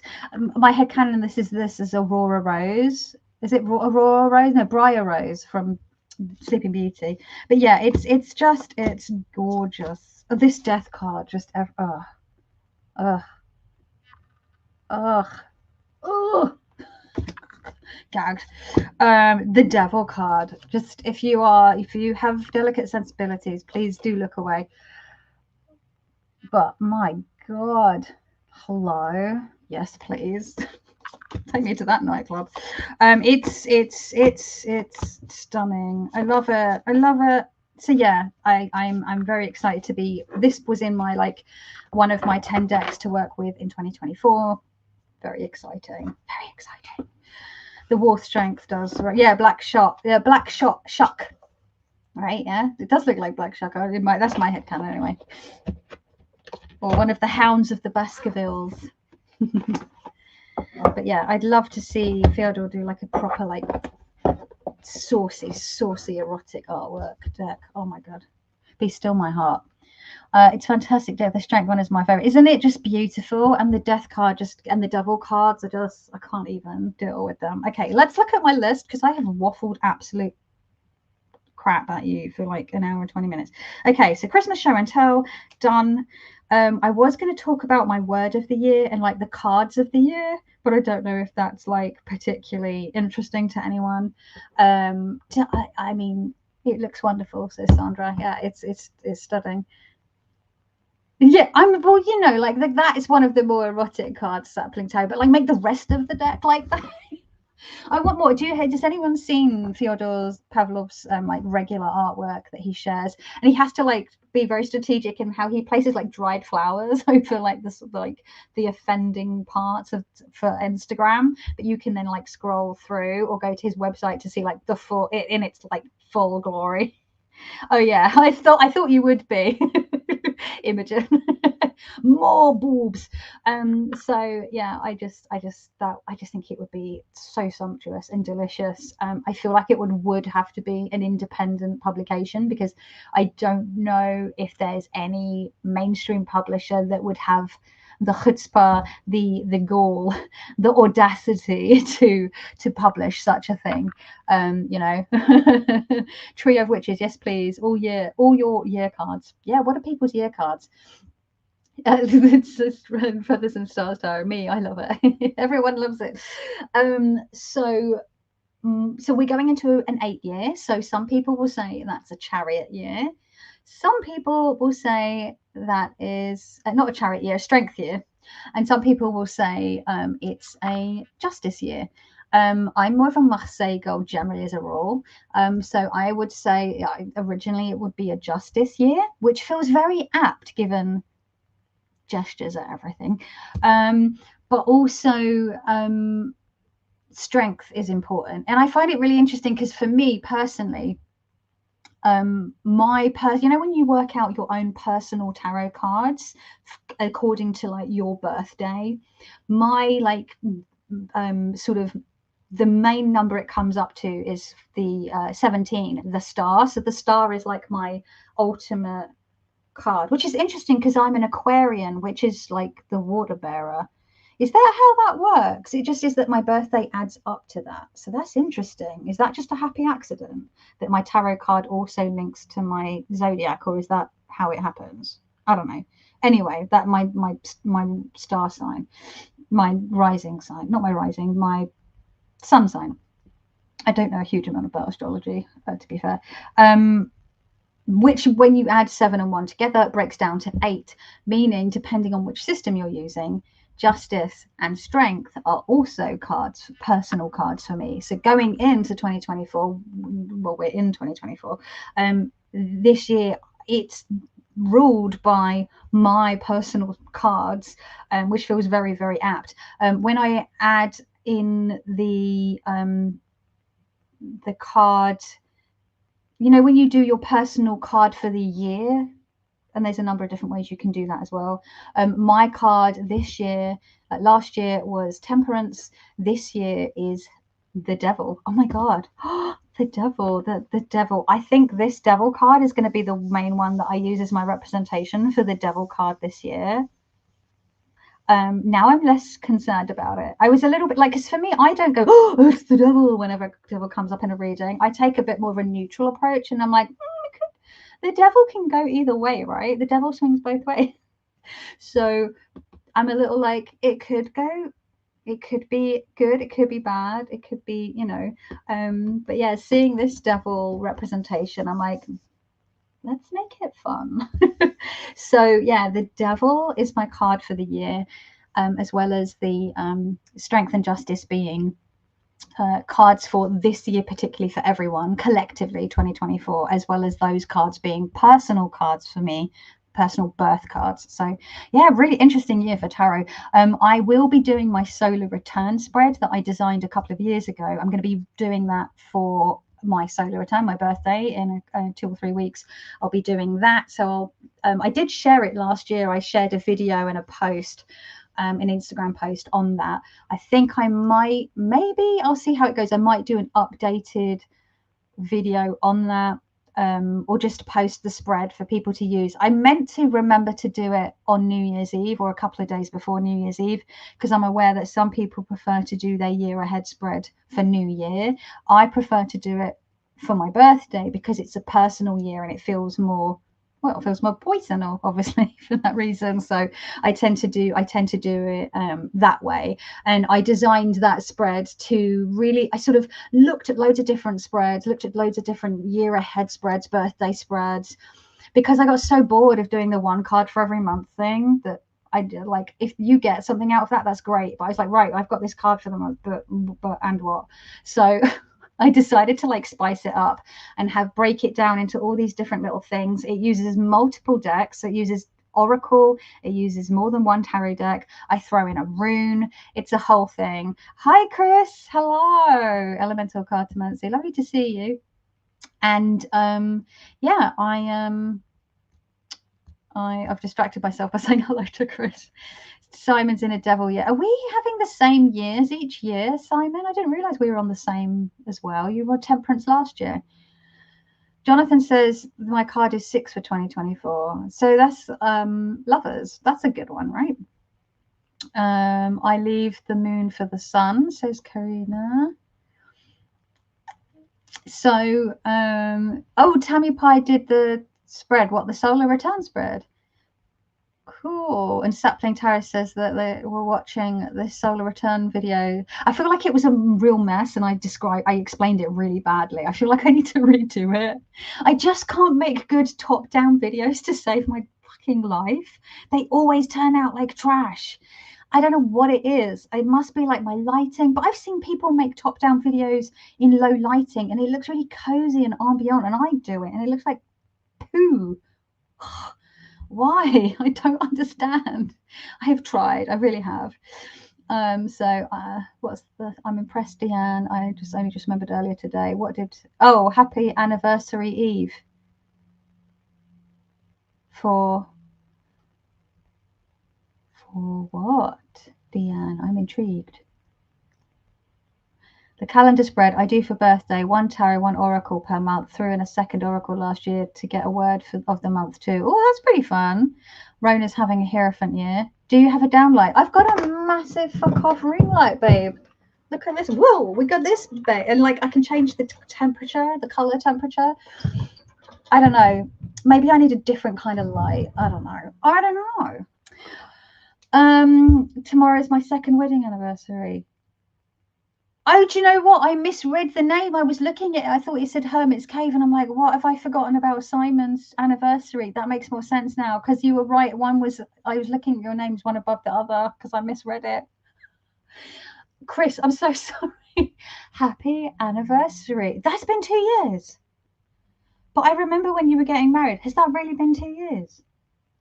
What? How? Seriously, though, how? I could have sworn it would have only been a year. But yes, well remembered, Deanne. Good work.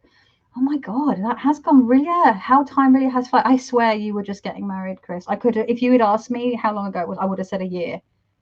Bloody hell. You didn't get married. Yeah, no, Simon didn't get married. I was so confused for a second. It doesn't take much to be fair. It doesn't take much to be fair. So yeah, so that's the cards of the year. I have a word for the year and I came up with it. I think it was like New Year's Eve or New Year's Eve. And it just struck me. I just couldn't seem to, I was like, it'll come, it'll come. And it came. That's something I was going to say. Part of me wanted to go hashtag on my face.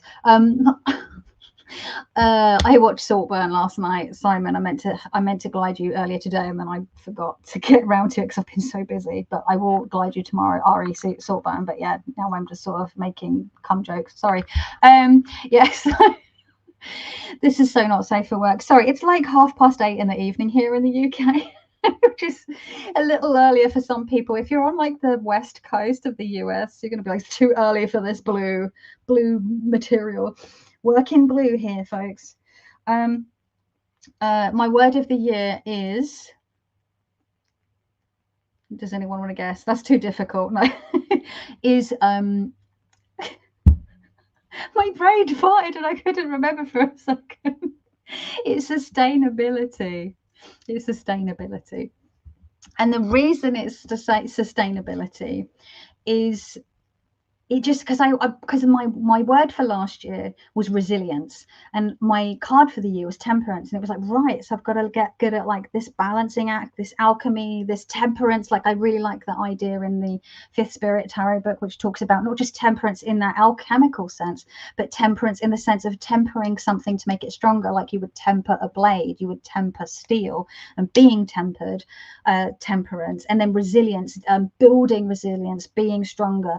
I didn't feel like I built resilience last year. I felt like actually my word of the year last year was resilience, ultimately because I was just going to need it, because my God, I haven't actually spoken a lot about how rough last year was. But yeah, it was a lot. It was a lot. I was very quiet with a lot of like, I wasn't in touch with family or friends as much as because when things are just that rough, I just battened down, and I was still making videos for the most part, but I was white knuckling through last year, honestly. And I don't even know how each year since 2019 could get worse, but I ended 2019, began 2020 with a breast cancer scare, and like every single year has, then obviously we went into 2020 and we know what started happening then, and it's just been like relentless. For the most part it was relentless on like the health front for the most part, which I didn't speak about as much this year or last year on my channel, because honestly this channel was more of an escape for me, and I tried to be open, and I would mention in passing health stuff, but for the most part, I just wanted to it was like, let's put that aside and just have some fun and talk about fucking cartomancy or witchcraft or whatever, like just chat some bobbins for a while, just to chill out, to unwind and just decompress, honestly. I used to come to this channel to rant. I often come to this channel to rant, but also sometimes I come to this channel for like an escape. I think that's okay, So, but yeah. Oh, we've got a whole bunch of other stuff. I have people coming in and saying hello. So we've got Amanda G. Hi, Kelly. Happy channel anniversary. Thank you, Amanda. Kathy Terry, good evening, everybody, and happy channel anniversary. Thank you. Tree of Witches, hello. I'm going to use the Diviner Definitions deck for my word of the year. I don't think I've heard about that one before. V. Kestrel, hello. It's 10:30 a.m. where Jonathan is, and there's me like talking, making cum jokes. Sorry. Mine is grateful. Rona, that is beautiful. Robin, my love, how you doing? Toadstool Tarot's here. After a hideous 2023 and therapy, my word for 2024 is authenticity. I love that. Yes. Awesome. What else? Has anyone else got some words for the year? We've got grateful, we've got authenticity. Yeah, so mine is sustainability. And the reason mine is sustainability is, well, actually, it's a number of reasons. The first one being, I am terrible at overdoing things and burning out. I hit burnout so hard September, October last year. I could barely function. I had to like just take a break from everything. Like I think it was by the beginning of September, honestly, the wheels are really starting to come off for me. And I went away to Scotland, and that didn't quite go to plan. So actually the holiday wasn't as restful as it could have been. So I was actually still quite stressed, and I had a bunch of health stuff going on throughout that, and was having to be dealt with when I got back because I couldn't get it dealt with beforehand. And then it ran out, and then it was Christmas, and we all know what Christmas is like. So it's been a lot. So I was constantly burning myself out, and I find trying to run a small business as a spoonie, as a chronically ill person, I just can't seem to get myself into a routine that works for me. My little neurospicy brain and my little chronically ill body just cannot seem to get in a routine where it's not boom and bust, boom and bust, boom and bust. And I have to. If I'm going to make this silly little business work, I have to find a way that is sustainable for me mentally, physically, emotionally. I've got to make it work, right? It's also sustainability is my word for the year, because as someone who's always been politically active in social justice and activism and things like that, sustainability is always something you're going to need, right? Because otherwise you're going to burn yourself out regardless. Last year, especially like, so much going on so many different fronts, like my trans friends and family, like the trans people in my life, have been through the fucking ringer. Everything has just been a lot for them. They're just, we've got all sorts of situations going on. We've got wars, we've got exploitation, we've got everything's a lot, right? We've got more people using food banks in the UK than ever before. We had 60,000 people using food banks in like 2010. We now have something like 3 million people using food banks in the UK. Like, the Tories have absolutely decimated everything in their sites that they could get their grubby little hands on. And it's exhausting. So if we're going to try and fix this fucking janky set of aisles, if we're going to fix this janky planet, where it's environmentalism or and whatever it is that, or number of things that you care about or are active in, if you are, like, I know that some people might not be, like, sustainability is so important. I have to keep remembering that it's okay to take time and space, as long as you're not ignoring things permanently.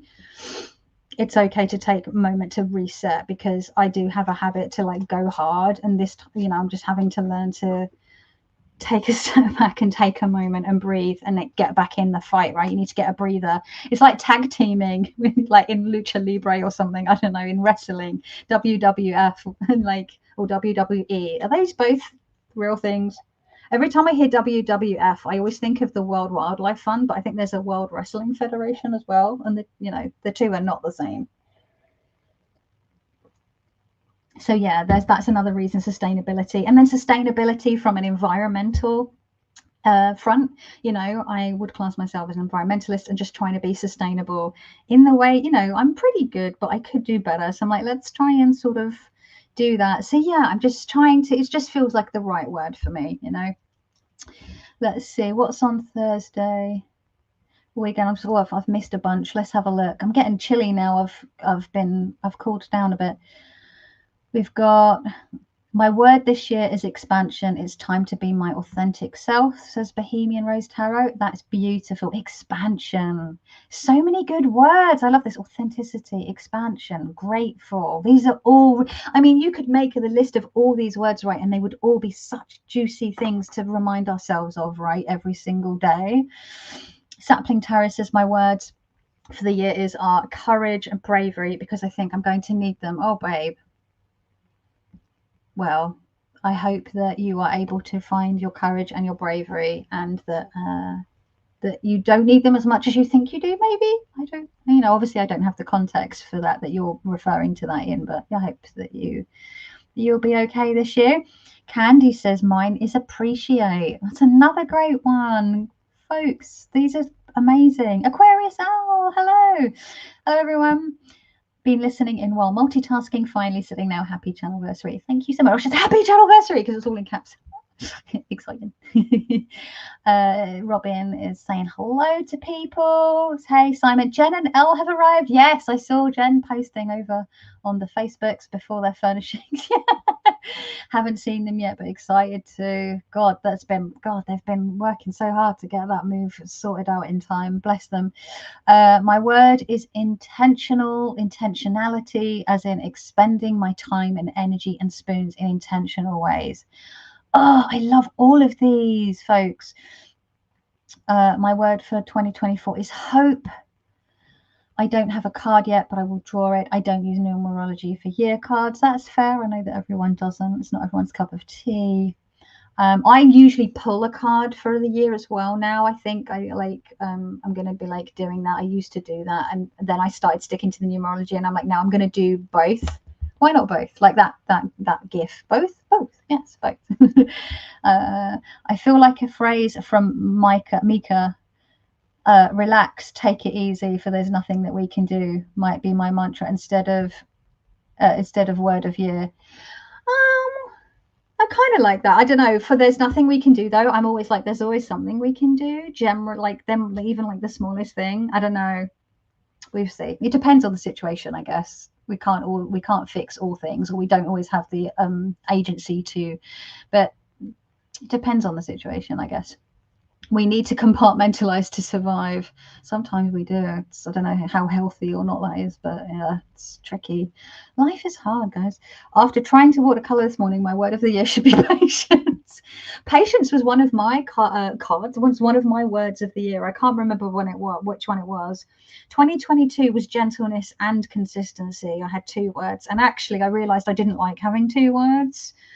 Even though I did need gentleness and consistency. I'd have these words for the year, and when I get to the end of the year, I realize that I've picked them, and I feel like I've picked them at the beginning of the year because I want to cultivate that in my life.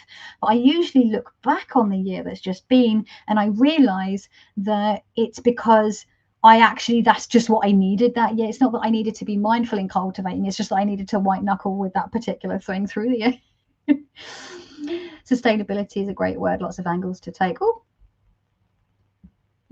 yeah, the wrestling one had to change their name after the WW. Oh, I wondered why they. So is it the WWE now? They're the same thing, but they just changed their name. I'm distracted by my straps. I'm like, cover the. I don't like them not lining up, and it distracts me. I wondered what happened there. It's okay. I'm a little worried because 2024 is strength, justice, and my birthday association is the tower. Maybe my word of the year should be free fall. Well, that's an interesting way to interpret that, Robin. Actually, we cannot save all of the kittens. Oh my God, Tarot J. Oh my God, don't say that. Do you know what? That's the thing, right? You know, I've said this before on my channel. You know, there's that video of that woman, and it's meant to be like a dating site video thing where she's a profile thing, and she's talking about cats, and then she starts crying because she just thinks about all the cats and how much she loves them and their little noses and everything. I'm genuinely like that when I think about like all the dogs in the world that are like don't have a home and that are being mistreated and don't get food, and they're hungry and they're starving and they're ill and they're mangy, and then like I'll make myself cry, and then I'm like, oh my God, and it's not just dogs, it's cats. And then I start thinking about wildlife that like gets run over on the road. Like I just, oh my God, and how various animals' habitats are being destroyed and trees are being cut down, and I'm like, oh my God, and that's before you even start thinking about all the other stuff going on.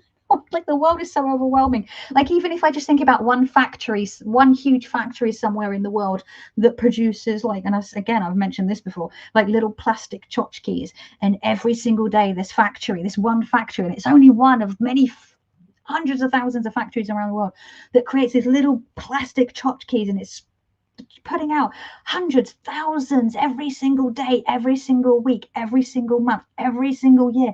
And it's just, where is it all going? Where is all this stuff? Why there's so much? Like it's so overwhelming, you know, when you just think about it. Like, oh my goodness, if you stop and think about it, it will drive you bananas. And I do drive myself bananas when I actually think about it. Like it's too much. This is the thing, right? You know, when people say a thing like, I wouldn't tell anyone if I won the lottery, but there would be signs, and they show like a picture of something. Mine is the ones where there's someone with like 200 dogs. I would have a dog sanctuary or something, or just an animal sanctuary. Oh my God, Think of all of the dogs that come to me will have cute, mostly food-based names. When I can't sleep at night, if I'm like lying awake at 3 in the morning, one of the things that I do is list things to help myself fall asleep. I guess it's like counting sheep, but a bit more interactive. One of my favorite lists to do, well, one of them is listing all the tarot decks I own, or just all the decks I own. Another one is listing all the decks if money and time and space were no object, is listing all the decks that I would like to add to my collection. But one of the other ones I like to do is listing all the different food-based names I can think of for imaginary dogs that I have. And they would all be small dogs, like Dr. Nomi, who's just laying there. So yeah, the number of things wrong in this world is so overwhelming. Sometimes you have to focus on one or two things, but this is the only thing you can do, honestly, because you will drive yourself bananas. You really, really will. Like, I have to, like, yeah, this is just a mantra to try to keep myself in check. Meow. Meow. I meow without realizing I meow a lot of the time. If I would want to save all the kittens, I do. I agree with you, Rona. But yeah. Let's see, where am I missing people's people wanting to save animals? Yes, plastic packaging drives me bonkers. Why do we need all this? We just throw them away, right? We know you meant tarot with J. Meow meow. Oh, what was that? Did I miss something with tarot with J? I must have missed something. I might have missed something. I don't know. I know I'm late to the party, but a happy anniversary. Thank you, Robin, my love. That's very kind of you. Sandra saying, Nomi, so grateful for all my tarot channel friends. Says Robin, I'm hypersensitive and all the news and TV videos have me even more exposed, like a raw nerve, and definitely affect my health. Yeah, same, Robin. It's so difficult because I'm one of those, and this is where I get pegged as an Aquarius, right? Because I'm not that clued up on astrology for the most part, and I don't know really how I feel about astrology. I've said this loads of times. The people who know about astrology, they're like, are you an Aquarius? Because I don't know, apparently I give off Aquarius vibes, but also I'm very like, social justice and humanity and caring about the world. Apparently that's an Aquarius thing. But I'm so hypersensitive, and I get like, I have like rejection sensitivity disorder and all sorts of things, but I'm also like all about the social justice and social change and improving things. And so like you put those two things together and it's an absolute car wreck, honestly. It's just a car wreck, but I can't not. It's just who I am. It is what it is. But yeah, raw nerve, that's just a feeling. I feel like I walk around like an exposed nerve 99% of the time. It is a lot. My word of the year is playfulness. I had a word, playfulness was my word of the year several years ago. It was such a fun year. I can't remember what year it was, but it was such a good one. Yes, I love it.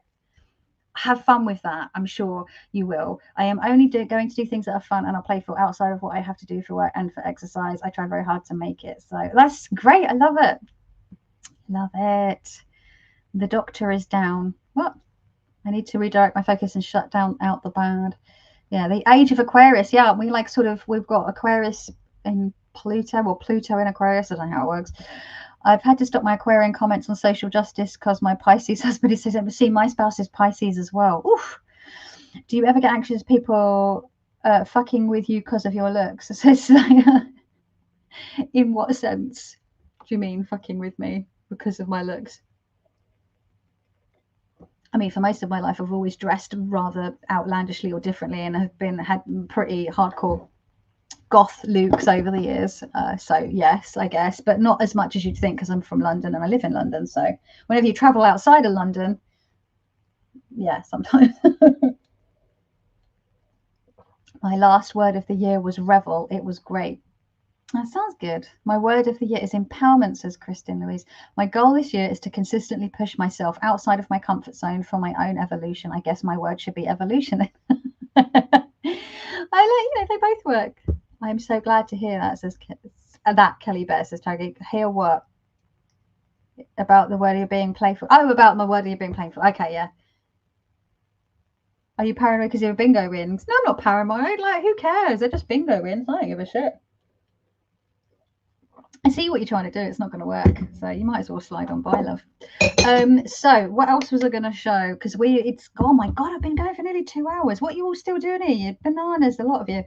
Let's just have a last little look. So word of the year, done that. I was going to do 2024 goals question mark.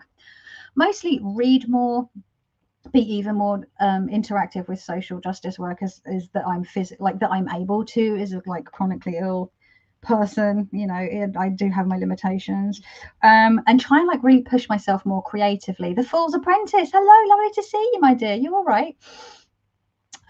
So yeah, I want to push myself creatively, but I don't want it, because I feel like what I was trying to do the last few years is push myself, because, and I'll make it feel like pulling teeth, like I have to, and then when you do that, I should know more than anyone being an artist, that when you do that, it's just, it doesn't work, right? You can't force that. And I think I need to step back, get out of my own way, and just make it more joyful and fun.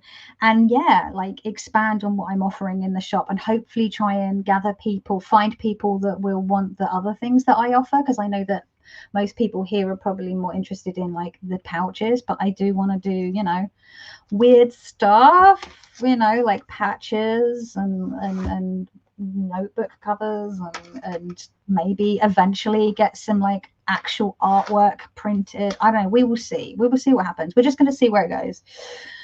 Stickers, who knows, eventually. All these ideas, I don't want to like promise things that aren't going to happen this year.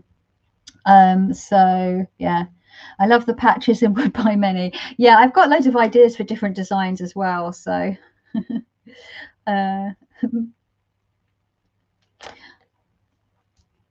just trying to see. So everyone's saying hello to Benny. That blue animal is so cute. Thank you. It's like a little monster.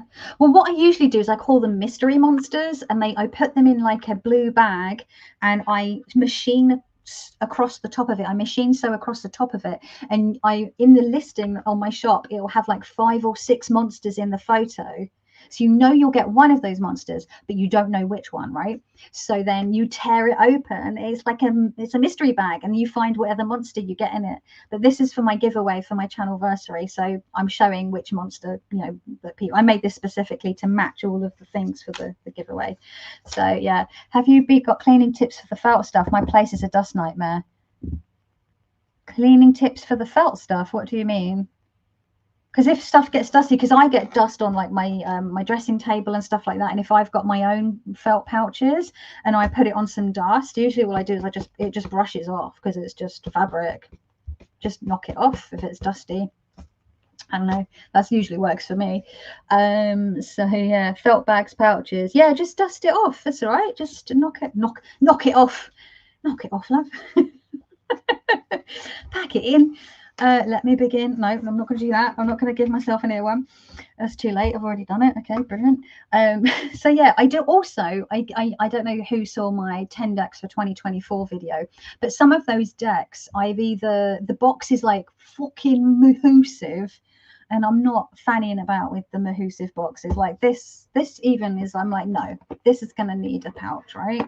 And the book doesn't fit in the pouch. That's okay. The book will go on the bookshelf. But yeah, like a number of them, or they're in like tuck boxes or boxes that are just bobbins and are just going to fall apart.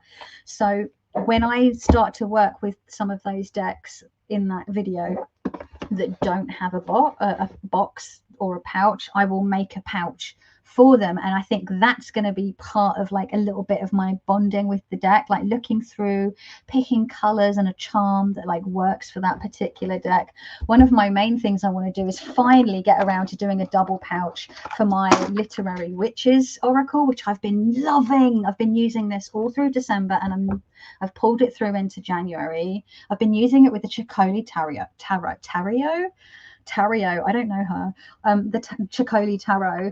It's such a bizarrely good combination. I'm like, why are these two decks singing so beautifully together? I don't know, but I keep pulling from them because check it out. If you have those two decks, the Literary Witches Oracle and the Chicoli Tarot, give it a go. I pull one tarot card, one writer card, and one item card. But I'm thinking, because I've been using the Chicoli so much, I think this coming week, next week, tomorrow, I'm going to be pulling from this with this. Should we actually see if they do the combos? I reckon they'll like kind of, you know, the literary witches, the background is like an off-white, whereas Fyodor Pavlov is sort of more of a cream. But I feel like because of the background on the item cards is kind of more of a cream, it'll pull it in. Do you know, like a beigey cream? Do you see what I mean? I think they might work, right?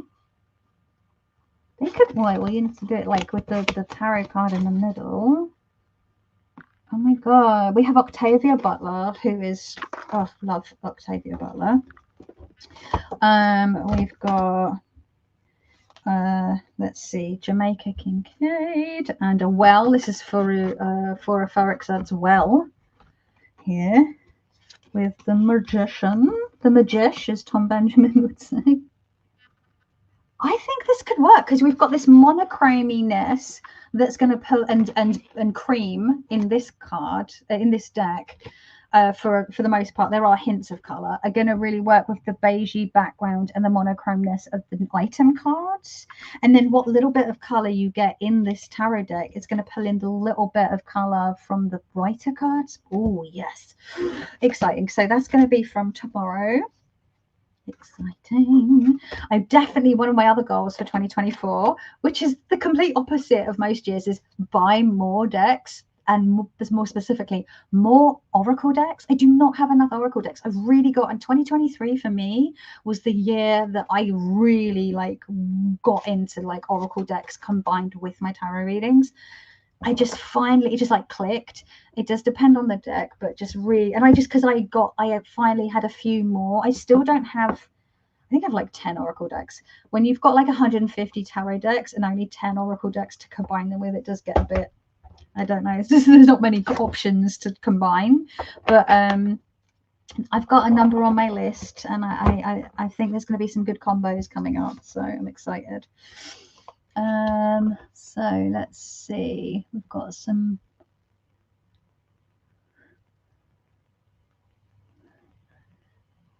a sticky roller works. Oh, that's a really good point, Benny. Sticky roller, yes, sticky roller. Well, I never use lint roller. I've got like a tailor's brush, a suit brush, but I don't have a lint roller.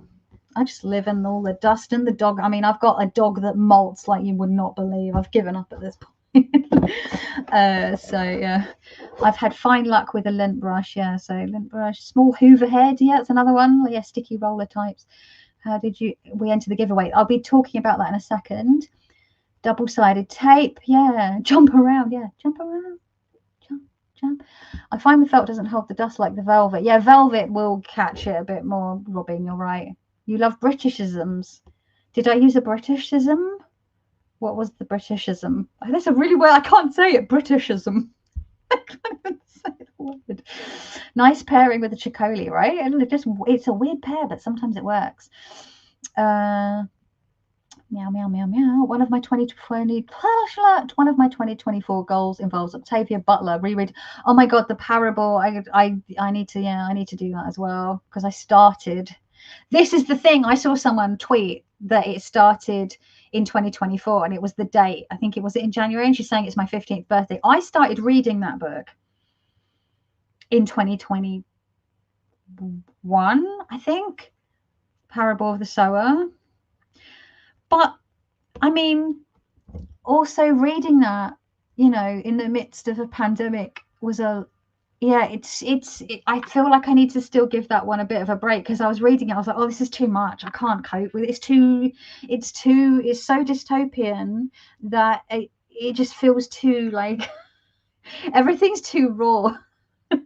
Maybe I should go back to it this year and see how I feel about it now. But I was really struggling with it. I found it very, like, it was too close to the bone in some ways. I don't know, especially with like the climate crisis and everything. I was like, too much. But yeah, I should finish that. I like those muted tones. They work well together. They do. Have you tried the literary witches with the fifth spirit, or is that too bright? Oh, that's a good point. I have not, But I do have and love the Fifth Spirit. It's one of my top favourite decks of all time at this point. So, which Sandra here very kindly gifted me last year as a complete surprise, and turned out to be one of my favourite decks of the year. Beautiful.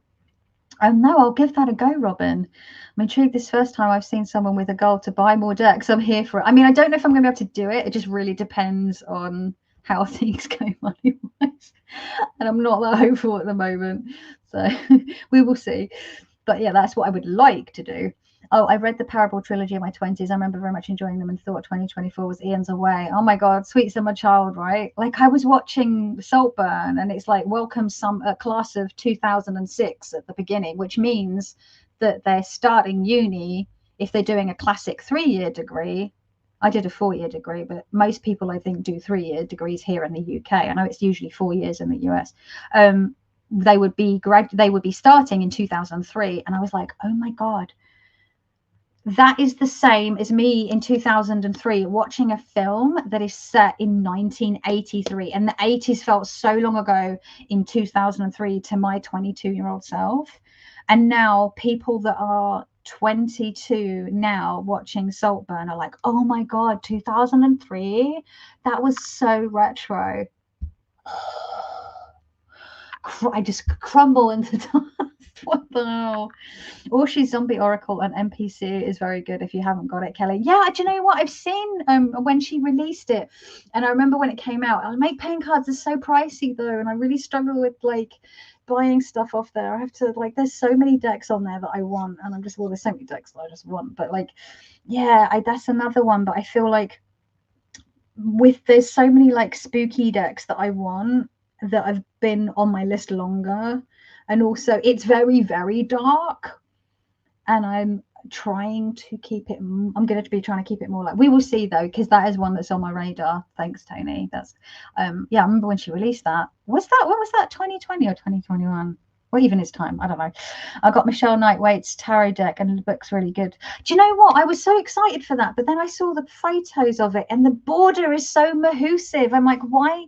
Like, I don't mind a bit of a border, but why is it so big? And is it a classic tarot size? So if it's a classic tarot size, and it's got that big Foucault border around it, then the artwork's going to be what? I don't know.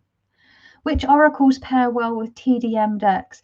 It depends on the Tarot de Marseille. I'm trying to think what I paired mine with, because I did a bunch of share. Actually, I read more with Smith-Waite towards the second half of last year. So I don't know, but like, I'm trying to think. So my Empty Cup Oracle works really nicely with loads of decks because it's so neutral.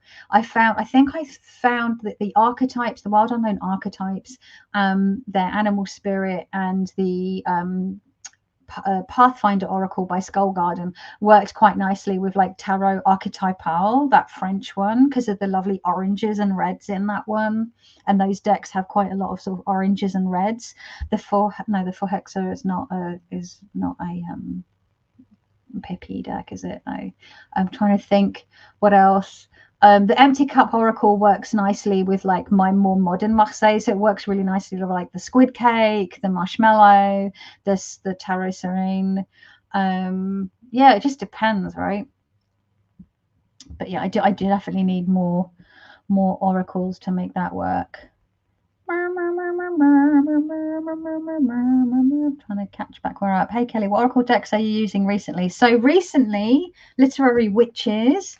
What was I using off the top of my head? Oh, I was using the Halloween tarot with the Wild Unknown Animal Spirit tarot through a bit of October as well. I was really into using the Shadowland tarot with the Thistledown Oracle by Three Trees Tarot. That was a really beautiful combination that I worked with quite heavily again through October and all of November and a bit of December. Oh, just so loved it. Yeah. So I was trying to say, I bet Deanne has a few good ones to test drive. I haven't been able to read dystopian fiction since 2016. Yeah, I think anything from like, I think from like 2019, I was starting to struggle really, but struggle busting it with sort of dystopian stuff. But come like 2020, I like all bets are off. You know, being a clinically vulnerable person in a pandemic is will make that a little too scary. I read Parable of the Sower around like 2005. It's been a long time. It's not easy read, very, very heavy and very on point right now. This is the thing, right? And also I was reading that off the back of like Black Lives Matter movement becoming more prevalent again after everything that had happened in 2020. And then we were, you know, in the panini, and like I like just so many, like so much health stuff. And I was just like, I can't read this. The climate crisis is just all like too much. Green Witch Oracle. Oh yeah, that's one that I've sort of looked at every now and then. I'm a bit more sort of fussy, I think, with oracles. Do you have any videos demonstrating how to use tarot and oracle together? I think I have done. There's a couple with pairings towards the beginning of last year. I think I was showing pairings with the Monica Badersky's Between the Worlds Oracle, and the Anatomy of a Witch Oracle, and the like Raven's Prophecy. I think those were speaking really beautifully with one another, but it didn't really get that many views, and I was like, oh, maybe people don't care about pairings. I don't know. Maybe I need to do like where I'm showing multiple pairings. I think that's the problem. So I think maybe that'll be something. Maybe would people be interested in seeing my like top like favorite oracle and tarot pairings from last year? Would that be something people are interested in? Because I did share some of them on Instagram and gave like readings, and some of them I didn't, because either I just had run out of spoons, or they were personal, or I just didn't feel like it. So, you know, we're officially vintage, darling. Yes, vintage. Yes, I'm feeling really old these days. This is the thing, like sometimes I feel old, and other times I don't feel old, because I'm like, I'm gonna be 43, and I'm like, that's like legit, like full on middle-aged, if you're like lucky, right? You know, like I feel like you reach 35 and technically you're kind of middle-aged, right? The 80s was like yesterday. Tell me about it. I keep seeing stuff, and I'm like, oh my god, that was like 1990 something. I'm like, that was nearly 3 decades ago. Oh my god. You moved to Nottingham in 2006. I was going to say nearly 30 years. Where's my math? Oh, dyscalculia. Oh, haha. Nearly 20 years. I distinctly remember the time a stage manager apprentice told me that 90s and noughties music qualified as oldies. No, 90s, okay, fine, young people, whatever, but noughties, no, get in the bin. But then when I was in the noughties, I would go to like Pump Up the Volume at the Underworld, the Camden Underworld, and like go to, yeah, Pump Up the Volume was an 80s night, hence why it was called Pump Up the Volume, because of the song. Oh my god, Pump Up the Volume. No, give myself ones. I saw a theatrical production of Parable of the Sower maybe 20 years ago. I think it went over my head. I might try it again this year. Since it's about this year, I'm up for a good scare. Love it. All of my babies were born in the 80s. Wow. Not kidding. I mentioned Madonna at work, and a 29-year-old who Madonna... No, I'm sorry. We're not doing this. Who is Madonna? Like, Madonna is ubiquitous. Like, Madonna spans decades. Whatever. A 20-year-old. Oh, my God. It's like people discovering Sophie Ellis-Bextor through Saltburn, and I'm like, bitch, I was there the first time. Murder on the Dance Floor was a massive hit. It's not like some obscure thing. It was huge. She was like #1 or something for fucking ages with it. Just saw a meme about the debut of MTV is closer to Pearl Harbor than we are from the debut. In my sister's words, we old. Oh my God. Yeah, it's when you like, because that's what I do. Like, I'm always like, oh, it's not that long ago. And then I do it the reverse. I go, well, what was the flip side of that if you take that away? So I'm saying that 1984, you know, like the Orwell book, is 40 years ago, right? And I'm like, oh, that's not that long. I'm 43. But then you take that 40 years and you're in 1944 and you're in World War II, which feels like it's proper like history, you know, history. We all learn about World War II. That's amazing. Honestly, I think as much as I found it powerful, I also probably didn't get a lot of it when I read it the way I would read it now. Isn't it amazing when you watch like films, or you listen to songs, or you reread a book? or see a TV show and you watch it. Sometimes you watch TV shows, then they've aged like a human, as they'd say on the rewatch, and you're like, oh my god, this is not great. How could I even abide watching this now? And then other things, you just get like a new appreciation, or you understand things. It's like, I remember The Simpsons always being on BBC Two in the evenings as a kid, and loving it and being like, ah, Bart Simpson's so funny, you know. And then you watch it I started watching it in the noughties because it's just always on, and there'll be repeats as well as them showing current seasons, and you're like, so much as a kid is going vroom, vroom, vroom over your head, and you get like a new appreciation for a lot of the jokes that just did not make sense. And it's media that can work on like multiple levels and appeal to multiple generations. Is just because then you get more out of it when you watch it when you're older, which is quite fun. I just what's that Benny said? What did Benny say? Oh, about the Madonna thing. Yeah, like people just being absolutely shocked. She expanded it so it's lighter and more versatile. I'm not good with niche oracles. What was the one that's being expanded? Oh my god. Oh, it was the zombie one. Oh my god, I can't remember what I talked about 5 minutes ago. Oh my god. It's good that it's lighter. Okay, I'll take another look at it. Thanks, babe. That's good to know. Just picked up Soul Mirror Oracle. Oh my goodness, don't. Oh my god, because like I found a UK site that sells a bloody Marigold Tarot as well. It's the same creator, and I was like, oh my god, I didn't know you could get it over here and not pay 12 million fucking pounds in postage and customs. The Thistledown is so beautiful. Honestly, I used that deck. I worked with that deck so much in 2023. Sandra, so much. Benny, how can they not know Madge, right? Madge is a institution. The Tildwick Tarot and the John Waterhouse Oracle are beautiful together. Oh, I could really see that. Yeah, I can see why they would go well. Beautiful. Sounds lovely. I've been having fun reading majors on a top row with playing cards, tarot minors of the normal cards. Oh, that's fun, Robin.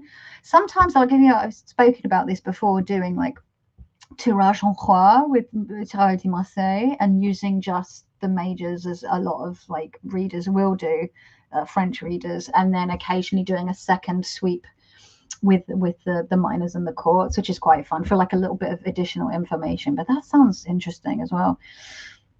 Benny felt like a senior citizen. Oh, babe. Oh dear. It's so funny though, because like I remember being 20 and being like, I am invincible, and then you like get to about, and I know everything, and I got to about 25 and I'm like, oh god, I'm not invincible, and I know fuck all. It's been like a learning curve since then.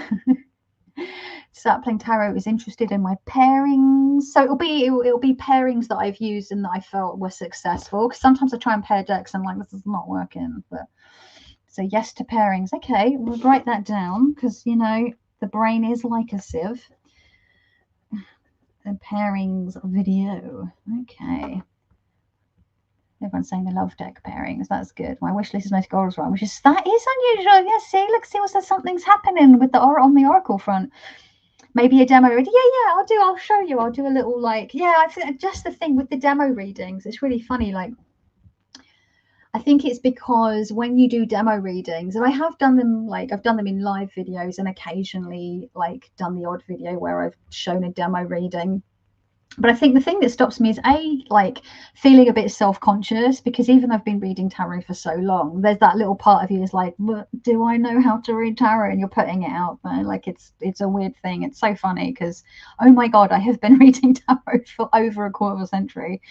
But then also everyone reads differently, right? And so everyone is going to be like, there's always going to be someone who's like, well, that's not what I got out of that reading, or actually I think you'll find if you put this card with this card, then, and I'm not saying that you guys are, but there's always like some like trolly people that are like, I don't know how you got that from this reading. So I think if I do them, I will need to keep it generic, because it just keeps it a bit more like, stops it being a bit too nitpicky. Although I'm always a fan of having like really good context and really good questions, but I think demo readings actually benefit from being a bit more open, because you're just sort of doing demos. So yeah, maybe that's something. You're still early 40s. I am still early 40s. Yeah, and like my first concert was Led Zeppelin. Oh, what a concert. That's awesome. Good music never dies, indeed. Sex and the City. Yeah, I was also thinking Friends. Cough, Friends. Yeah, so much so. Even like I listen to the Ride or Die podcast, which is about Supernatural. It's a Supernatural rewatch, and them talking about episode, like they're on season 5 now, and that's aired in like 2010. And some of the stuff they're like, that would just not fly now, and that was only like 13, 14 years ago, which is a long time, but isn't, but is like, it's how social mores change so quickly sometimes.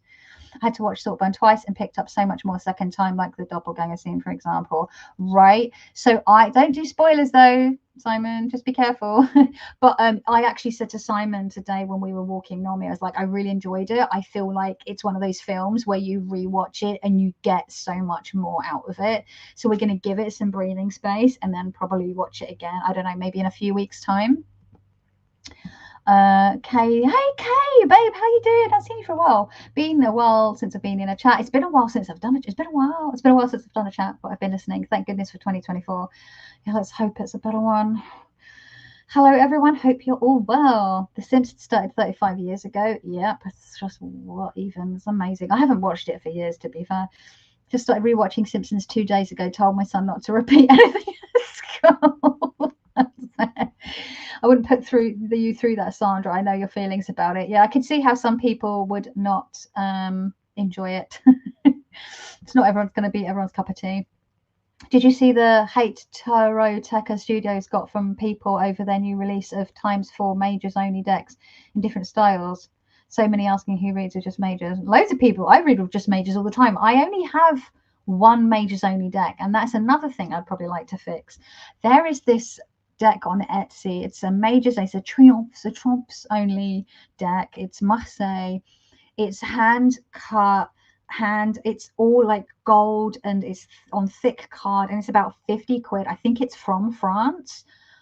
It's so beautiful. It's all hand cut and everything. I think they do it all themselves at home. It's like, you know, like Il Menegolo, kind of like that Corte de Taroki style vibe with the chunky cardstock.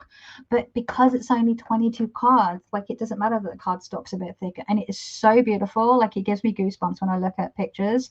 But I'm like, I can't justify 50 quid for 22 cards. But it's like, it's art. Oh, it's art. It's so beautiful. If I win the lottery, like I say, I won't tell anyone, but there will be signs and it'll be 12 million decks, books, and I will perish beneath a pile of books, tarot decks, and puppies, no doubt, if I win the lottery. Did you see? Oh, I saw that one. So I did not see that. But that sounds ridiculous. Like if you don't want something, unless it's like actively harmful or offensive, or you know what I mean, like unless it's inherently problematic, people can just like keep scrolling. Like people are so, I don't understand it. Like people are always like to me, oh, you're always like about something. I'm like, yeah, but it's about something that fucking actually matters most of the time. Like I'm not like here complaining that some studios put out 4 majors only decks. If you don't like majors only decks, like don't buy them. No one's forcing you. And if they are, like, what? I don't know. I love movies and shows that are rewatchable for the extra details you pick up only after you've seen the whole thing. This is the thing. Like I have seen, for example, just an example, Shaun of the Dead an unholy amount of times. It's my favorite Edgar Wright film. I saw it at the cinema 3 times when it came out. Even to this day, I will spot stuff I did not spot before. Same for Hot Fuzz, actually, which I've watched quite a lot, but not as many times as Shaun of the Dead. You know, even with like Alien, there'll be like a little thing that I'll spot. And I've watched Alien and Aliens, again, a lot. Even like Muppets Christmas Carol, I watched it on Christmas Eve. I have probably watched that film. I mean, it came out in 1992. I saw it at the cinema. We taped it off the TV or got it on VHS. Then I got it on DVD. I've watched it nearly every Christmas for like 30 years. So I've seen it at least 30 times. And I was still spotting stuff I hadn't spotted before on Christmas Eve just gone. Like it's mind blowing. The details. I love movies and shit. Oh, I just said that.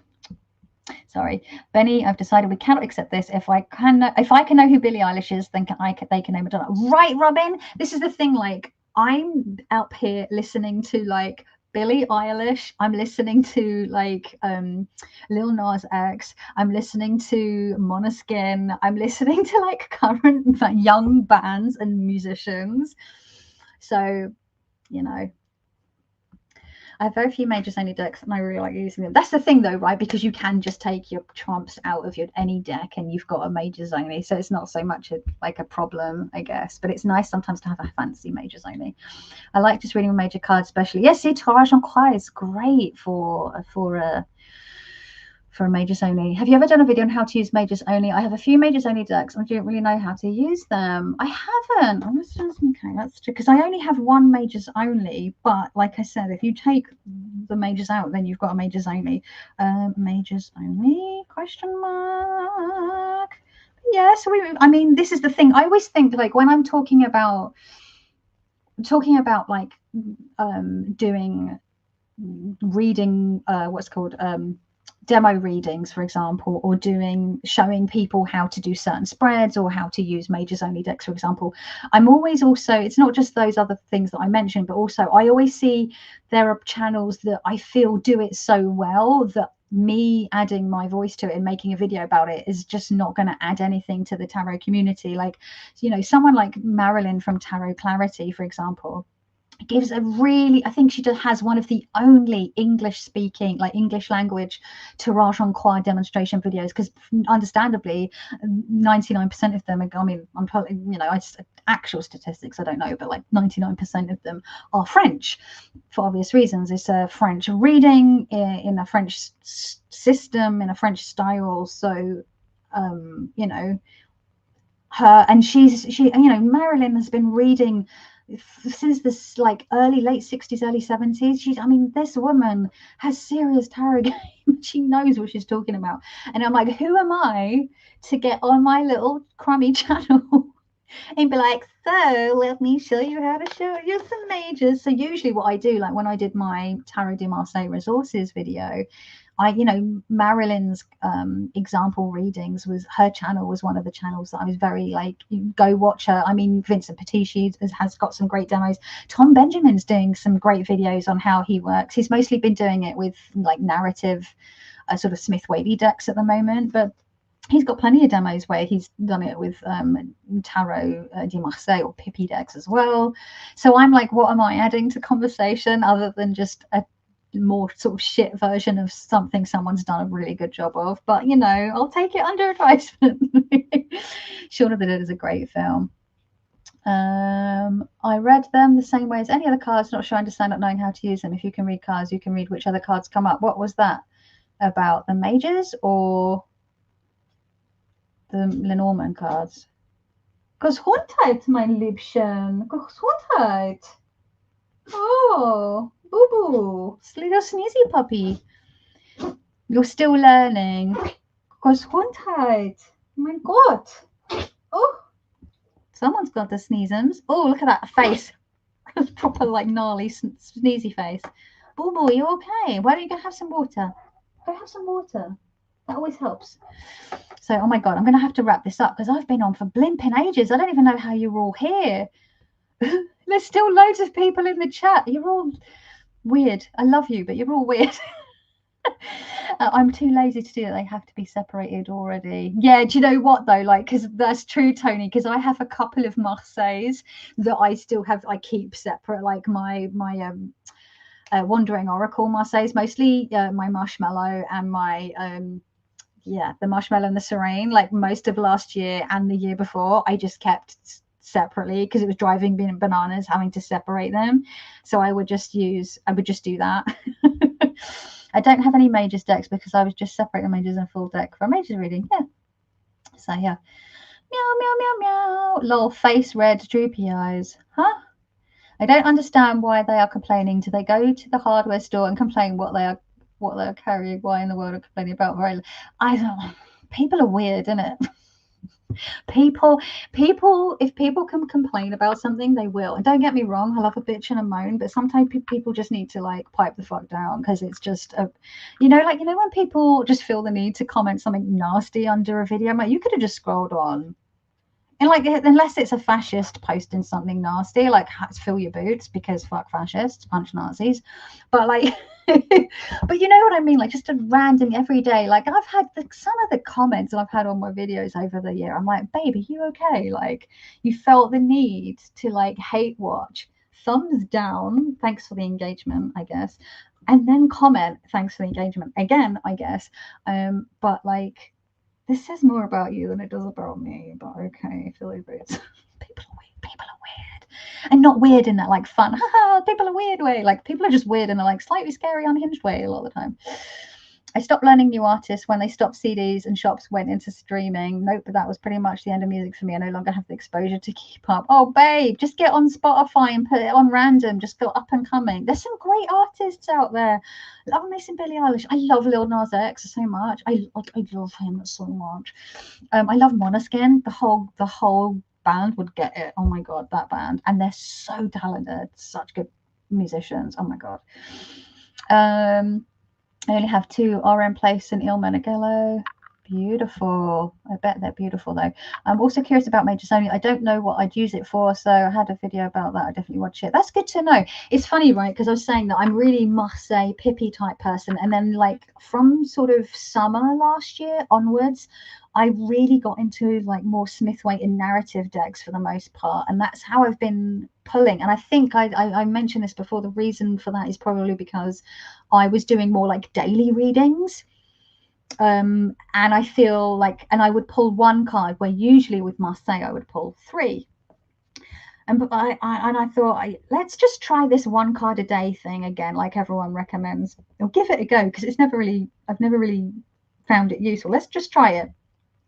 And doing that with a Marseille, like with a Pip card, it wasn't, you know, the card is very simple, and like, you obviously I could get something out of it being a Marseille reader, but I was like, actually now I can see why having like a narrative, a sort of a situational card, a Smith-Waite kind of card for a Pip is going to work, because you've got a scene, and yes, it's a snapshot of one particular meaning of that card, but it is still giving you more to work on. And then I'm getting like the oracle cards, 1 or 2 oracle cards sort of talking with that. I really like the way that Dawn Michelle, you know, a Boho Tarot. Is she still called Boho Tarot? Dawn Michelle's channel? I can't remember if she's changed the name.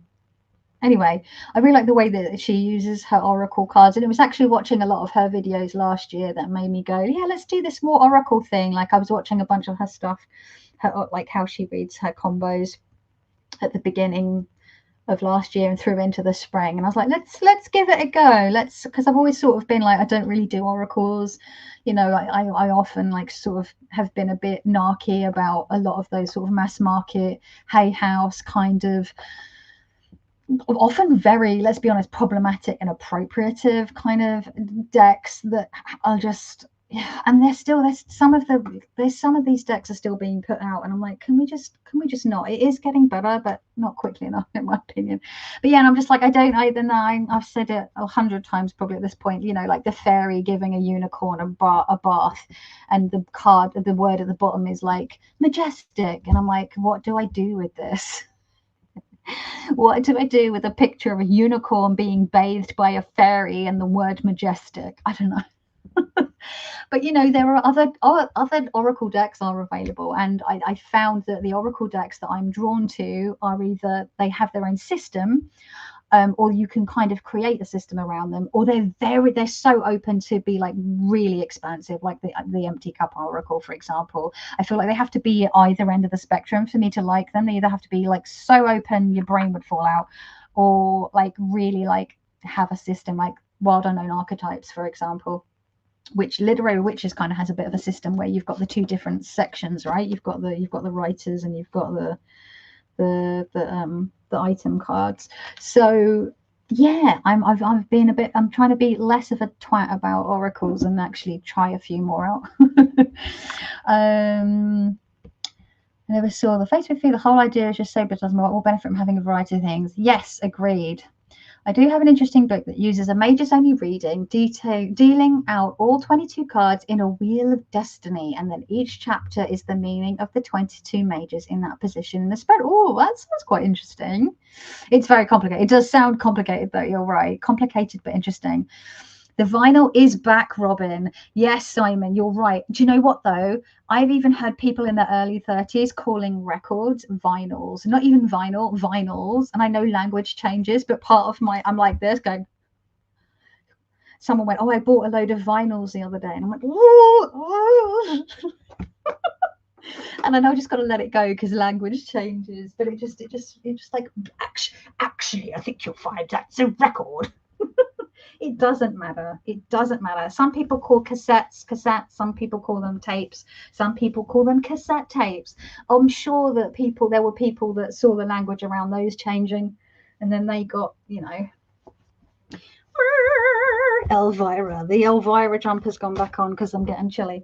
And I really need to wrap up because it's 9:30, but I'm trying to read all your comments, and then I should do the giveaway information, and then I'll bugger off. Leave you all to the rest of your Sunday. I'm so sorry. But your way will be specific to you and therefore inherently valuable. Oh, babe, you're going to make me cry. That's so sweet. Think about the amount of different videos we all watch, even about things we're really proficient in, just for another perspective. I guess that's true. Tom Benjamin of it. Yeah, see, they're all three of them have their own, and they all read in very different ways. Actually, now they're like looking at Sapling Tarot's comment, and then like, yeah, Vincent Patici. I love. He's pretty old school. He has his moments, right? But like, there's just something endearing about him. Oh my God, my Robin, my record player went out in the 80s. Yeah, Simon, record shops and vinyls, LPs.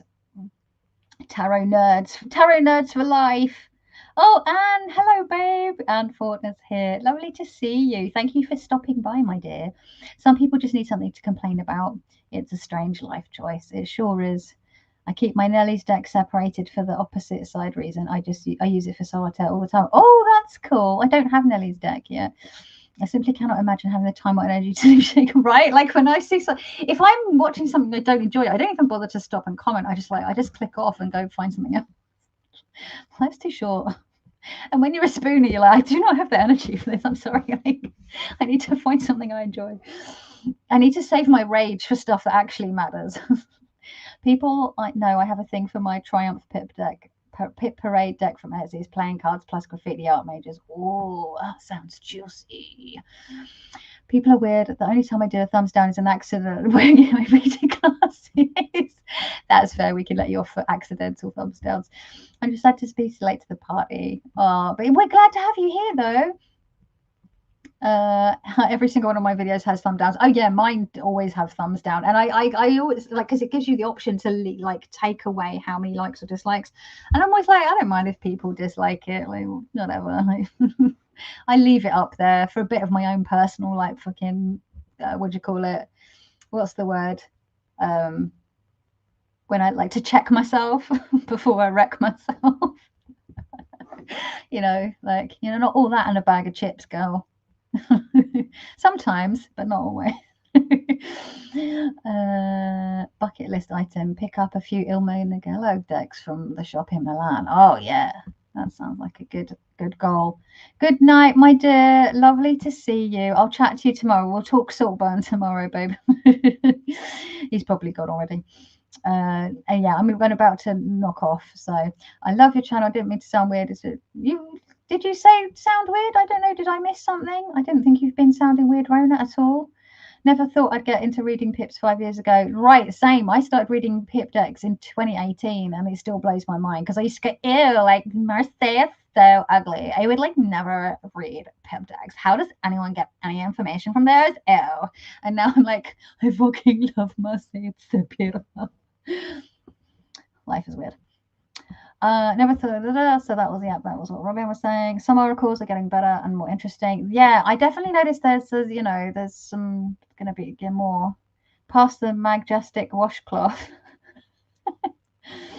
My goal is to really look hard for some quality indie oracles. Yeah, Rebellion. What's Rebellion? Tammy Pie, my love.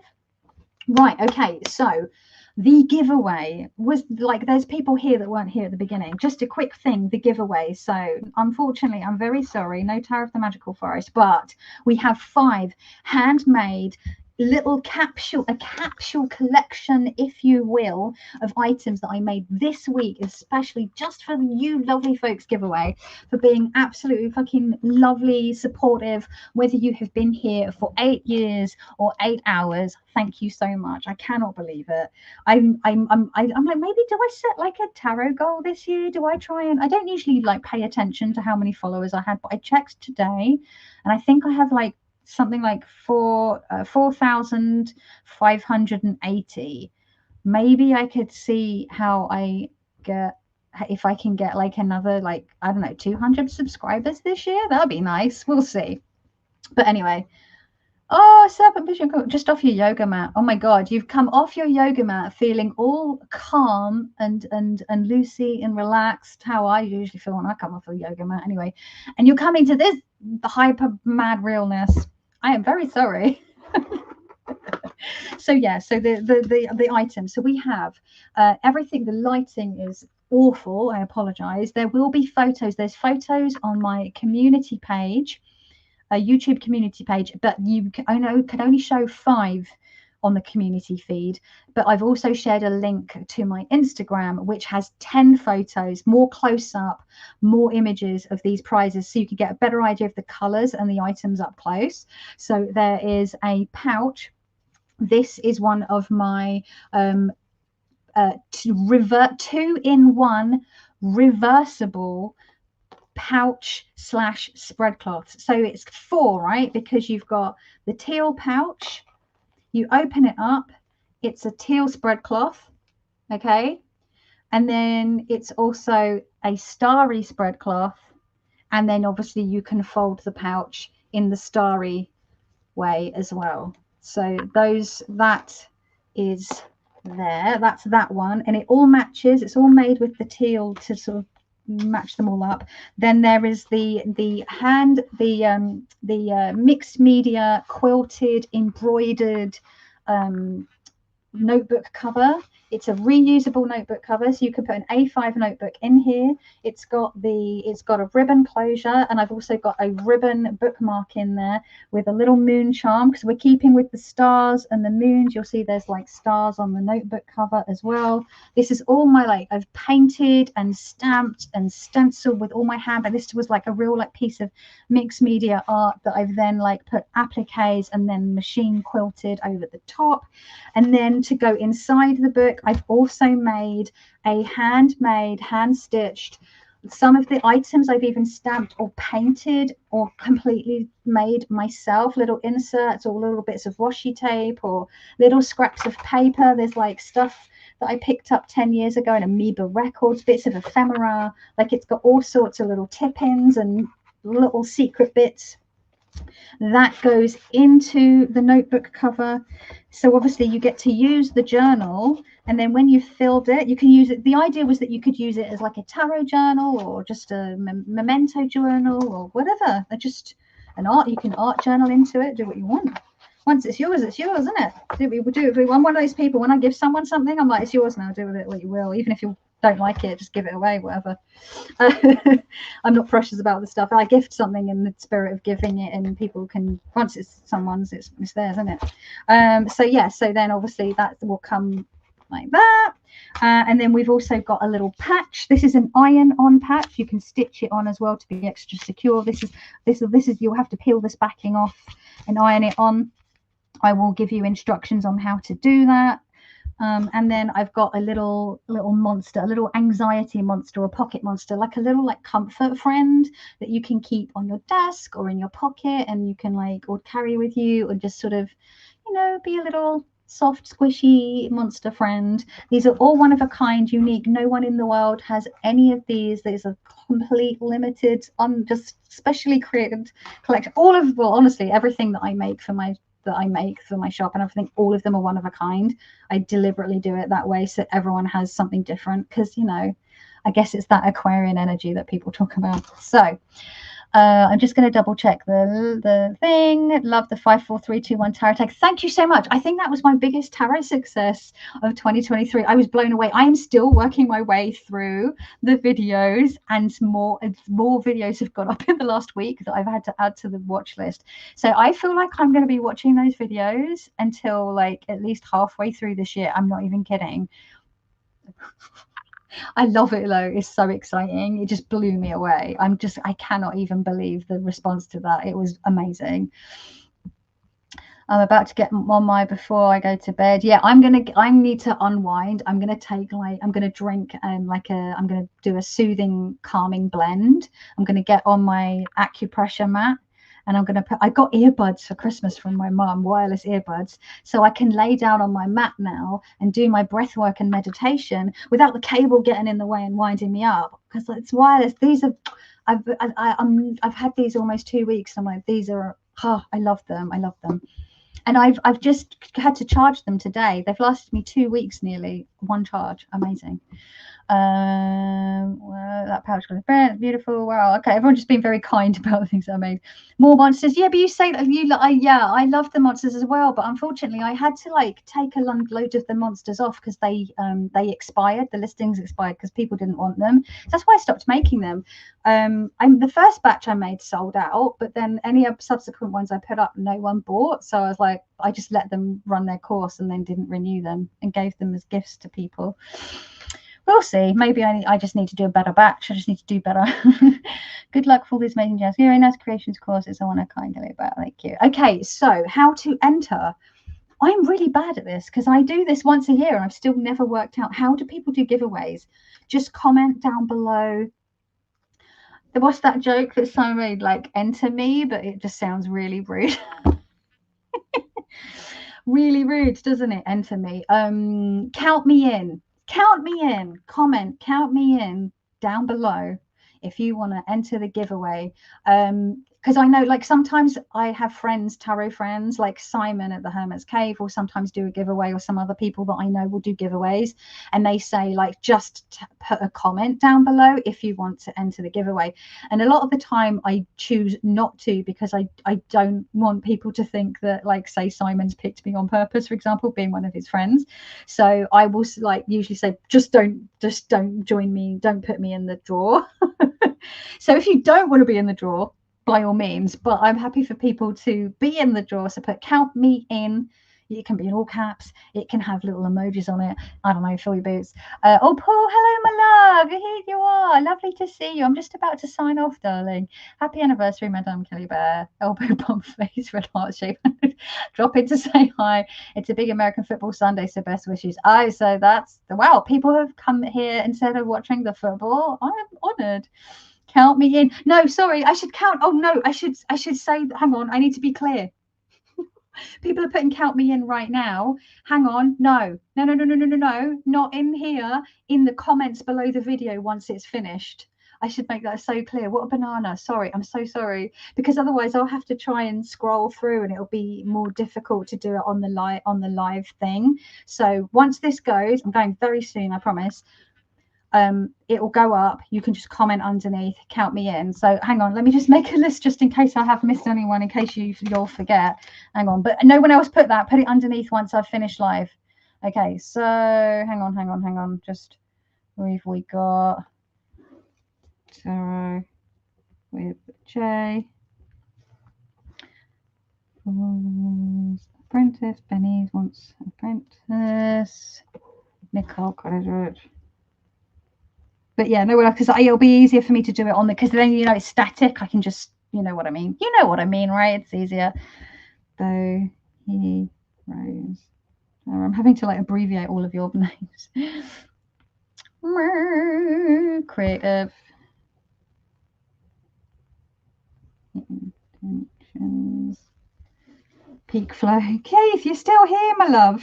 I thought you'd gone because you've been quiet. Although I do chat an awful amount of shit. I don't blame anyone for buggering off with me too, honestly. Sometimes I'm like, what? I get off of a live and I'm like, what the fuck was that? And how? This is the longest live I've ever done in my life. Honestly, how? And I've not had. Oh no, please. Oh, in the comments, yeah, it's me being an idiot and not being clear. You've all seen, count me out. This is count me in later. What a banana. I'm so sorry. Have a lovely and good luck to all. Remember, like, comment. Oh, thank you. Yeah, I don't usually say that, like, comment, subscribe. At the end of my video, like my pre-recorded, I'll say, like, would I put like and subscribe or don't? I'm not the boss of you, because I always feel weird about, like, people know that if they like a video, they can like it, and if they want to subscribe, they will, or they won't, you know. It's I don't, you know, I don't mind. Comments, but thank you, Tony. That's very sweet of you to be my hype man, as they say. The comments sound easier to collect. Exactly. But if you've been enjoying listening, I bless you, Keith. Honestly, I was going to say don't make Kelly write it all down. Because I just know I'll like knowing me, I'll be like, oh, I've forgotten those people, and they were the people that stuck by through the whole blimping live chat as well. Right, okay, I'm gonna go, I promise. So thank you so much. 8 years, what the fuck? Here's to another 8? Question mark? I don't know. I've got some ideas for videos this year.